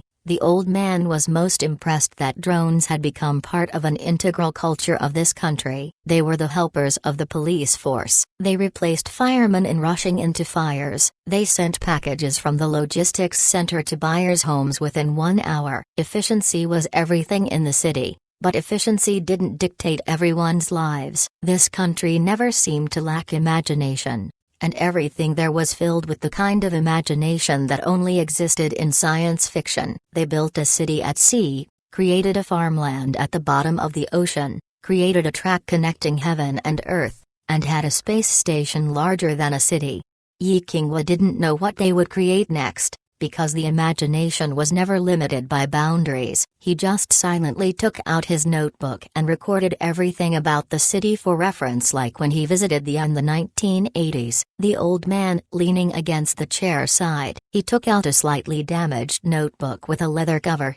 Then he gently rubbed the bottom of the notebook. The experience of this past half-month both comforted him and made him speechless. A weak and poor Zin was undoubtedly more in line with the interests of Hua, but the words weak and poor were already distant to Zin. More so, the concepts of low crime rate, beautiful environment, similar cultural circle, and high-tech city promoted Zin to Europeans and American countries currently in economic and terrorism crises. Zin became the first choice for immigrants all over the world. Just then, the door of the room was pushed open. A man and a woman came in. "Grandpa, were you looking for me?" The young man in a suit bowed down and greeted the old man with respect. The woman wanted to say something, but the old man spoke first. I was worried." Yi Qinghua nodded and smiled at the young man. "So, I wanted to ask you if you were prepared." Yi Ziki smiled confidently and raised his chest. "You can rest assured, I've been preparing for this for half a month. Even without a complete grasp, I am more than confident." Elder Yi nodded, impressed. "This project is very important to the Yi family. Now the state has attached great importance to the strategic cooperation with Celestial Trade. If the Yi group can set an example, it wouldn't be too difficult for your uncle's position to move up. By the time, there would be another provincial-level politician in the Yi family." After chatting with his favorite grandson, Yi Ziki left the room respectfully. There were only 2 people left in the room. Yi Yunfei bit her teeth and suppressed the unhappiness in her mind. "He has no interest in me. I happen to be the same. We're not suitable. I can't help." After a long time, Elder Yi sighed, then lovingly smiled like a grandfather who loved his granddaughter. "I won't force you. Marriage is your choice. If you really don't like him, then forget it." Yi Yunfei was relieved, as if a big stone that had been pressing upon her finally disappeared. If she had to put down her dignity and please a man she didn't like, It would be crueler than killing her. Thank you. Go now. Yi Yunfei buried her head and left the room in quick steps. Elder Yi leaned back in his chair, pondered for a moment, and looked at the invitation on the table. Xin Space Resources Development Forum. The forum was to be held in Koro Island in 3 days. As a representative from Hua, he naturally received an invitation. He already considered issues should be brought up in the forum and how to help Hua to obtain more benefits. He was now somewhat uncertain about his granddaughter. Should I really give up? Chapter 950. Xin Space Resources Development Forum. At the end of January, with the end of the United Nations Outer Space Development Summit, the Space Elevators sent 400 staff members to Celestial City. Most of them were the beneficiaries of the space volunteer immigration policy introduced by Xin. After several months to 1 year of training, they were now signed by Celestial as employees, receiving an enviable salary. They had already started in various positions at the space station. At present, the entire Celestial City was still in a semi-closed state. Before it opened to public, there were still many civilian infrastructures that required further improvement. On the other hand, the microgravity laboratories began construction in collaboration with Hua and Russia, and both countries generously paid construction funds in full. Of course, it was based on the current exchange rate and conducted in Xin's currency for settlement. During this half-month period, companies from Hua, Russia, and even the across from the Pacific Ocean sent their respective salesmen to Koro Island to engage with Celestial trade. From the highly anticipated ticket pre-sale, they already saw the prospects of space tourism and the business opportunities behind it. Some of them were international hotel chains like the Hilton Group, while some were space companies like SpaceX interested in port leasing. Even McDonald's and KFC all came for the fun of discussing the expansion of their businesses in Celestial City. Due to the excessive number of companies coming for engagement, Zhang Chen simply announced the convening of the Xin Space Resources Development Forum. He sent invitations to interested companies and individuals with the plan to host a forum at Future Building in early February. In the large circular conference hall, there were dozens of round tables scattered in an organized manner. Fine wine and expensive champagne were placed on top of the tables. The slightly dim light created a mysterious atmosphere at the venue as well as a hint of silence. Not all the attendees were handsome men and beautiful women, but all of them were successful business people and entrepreneurs. Anyone picked by random could be the chairman or president of a multi-billion company. A Versace boutique suit might not even be more expensive than the suits worn by the waiters pouring champagne between the round tables. At that very moment, the industry leaders gathered together in groups of 3 and 5, whispering and exchanging opinions amongst themselves while waiting for the business forum to start. Most of the people were there for the same purpose, to establish a relationship with the person who was hosting his forum. In the darkness, soft light illuminated. In front of the venue, Zhang Chen in a suit walked to the front of the stage and reached for the microphone on the podium. Welcome, everyone, to the Space Resources Development Forum held by Celestial Trade. I am representing Celestial Trade to express my gratitude for your presence. Zhang Chen bowed. Modesty always made people feel good, and there was a round of applause. Waiting for the applause to quiet down, Zhang Chen paused, and he started on the topic of the day. I believe that you've already conducted your research before your arrival. At the last United Nations Outer Space Summit, we proposed a framework for friendly cooperation. Celestial Trade will serve as a permanent neutral party, providing companies in any country with a platform to develop space resources. In his near half-hour speech, Zhang Chen first explained the size of the space market. The tourism industry alone, based on the market assessment by the Future People Group think tank, was more than 100 billion XND. The prospect of space mining was even more incalculable. Some time ago, our company's spacecraft captured the Bennu asteroid to the Earth-Moon system, and in the middle of last month, Future Mining launched its long-awaited asteroid mining program. According to our estimates, the asteroid has reserves of iron and titanium minerals in the tens of millions, and the economic value is more than 20 billion XND.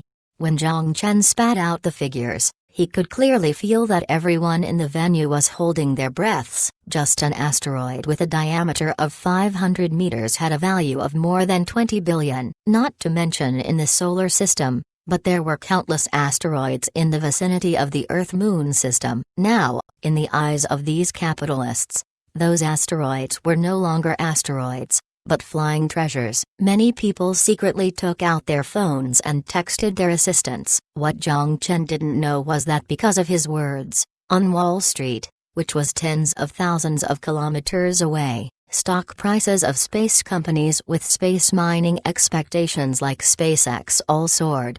There was only one reason for this: someone was increasing holdings of these companies. Of course, Zhang Chen wouldn't pay attention to the fluctuations of the stock market. His full attention was on the business forum where countless capitalists were gathered. Seeing that the bait he tossed out already exceeded expectations, he smiled, used a provocative tone, and said, "Ladies and gents, we're entering a new world, a new continent that hasn't been claimed and is several times wider than the Americas. The unknown never means absurdity but infinite possibilities. Now it's $1 trillion or even $100 trillion cake in front of us. Although we can only cut a small piece now, I believe that with the participation of all of us, we will have more than we could ever imagine."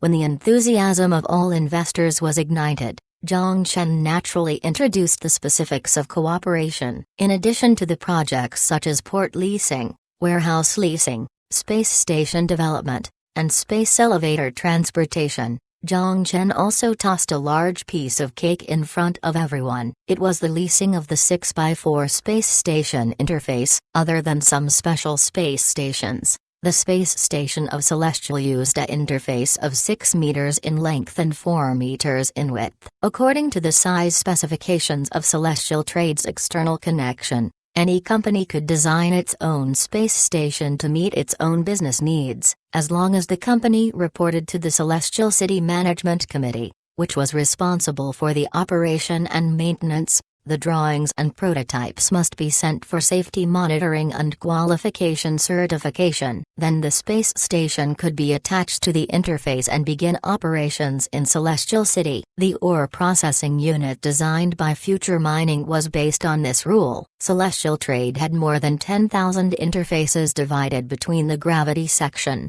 gravity-free section and low-gravity section used to connect external space station modules. In addition, between space stations, the units could also be connected to each other through a specific interface. In other words, this circular city had almost unlimited room for expansion. Compared to the solitary space station floating in the orbit, the type of interface the space station offered had considerable advantages. Not only did it offer convenient transportation, but it could also enjoy the water, electricity, and oxygen supply from Celestial City at a lower price. The city itself offered living spaces for space stations that required staff, so there was no need to waste valuable space to establish a separate living area. Going to work at the station would be as convenient as walking to work. All the capitalists looked at Zhang Chen in front of the podium with lust in their eyes. The proposal from Celestial Trade meant that everyone present not could only participate in the space tourism industry, but they also had the opportunity to participate in the development of space resources together with Celestial Trade. Obtain cheap minerals and resources from asteroid mining, then produce a large number of low-cost goods through Celestial City's factory, then transport them to the surface through the space elevator. Of course, while they were tempted, the people present there were all elites and didn't express their emotions. Projects involving hundreds of billions of dollars of investment couldn't be decided just on a whim. Very few companies' shareholding structures were as stable as Future Group. Even the chairman of the board couldn't just ignore the opinions of other shareholders within the company.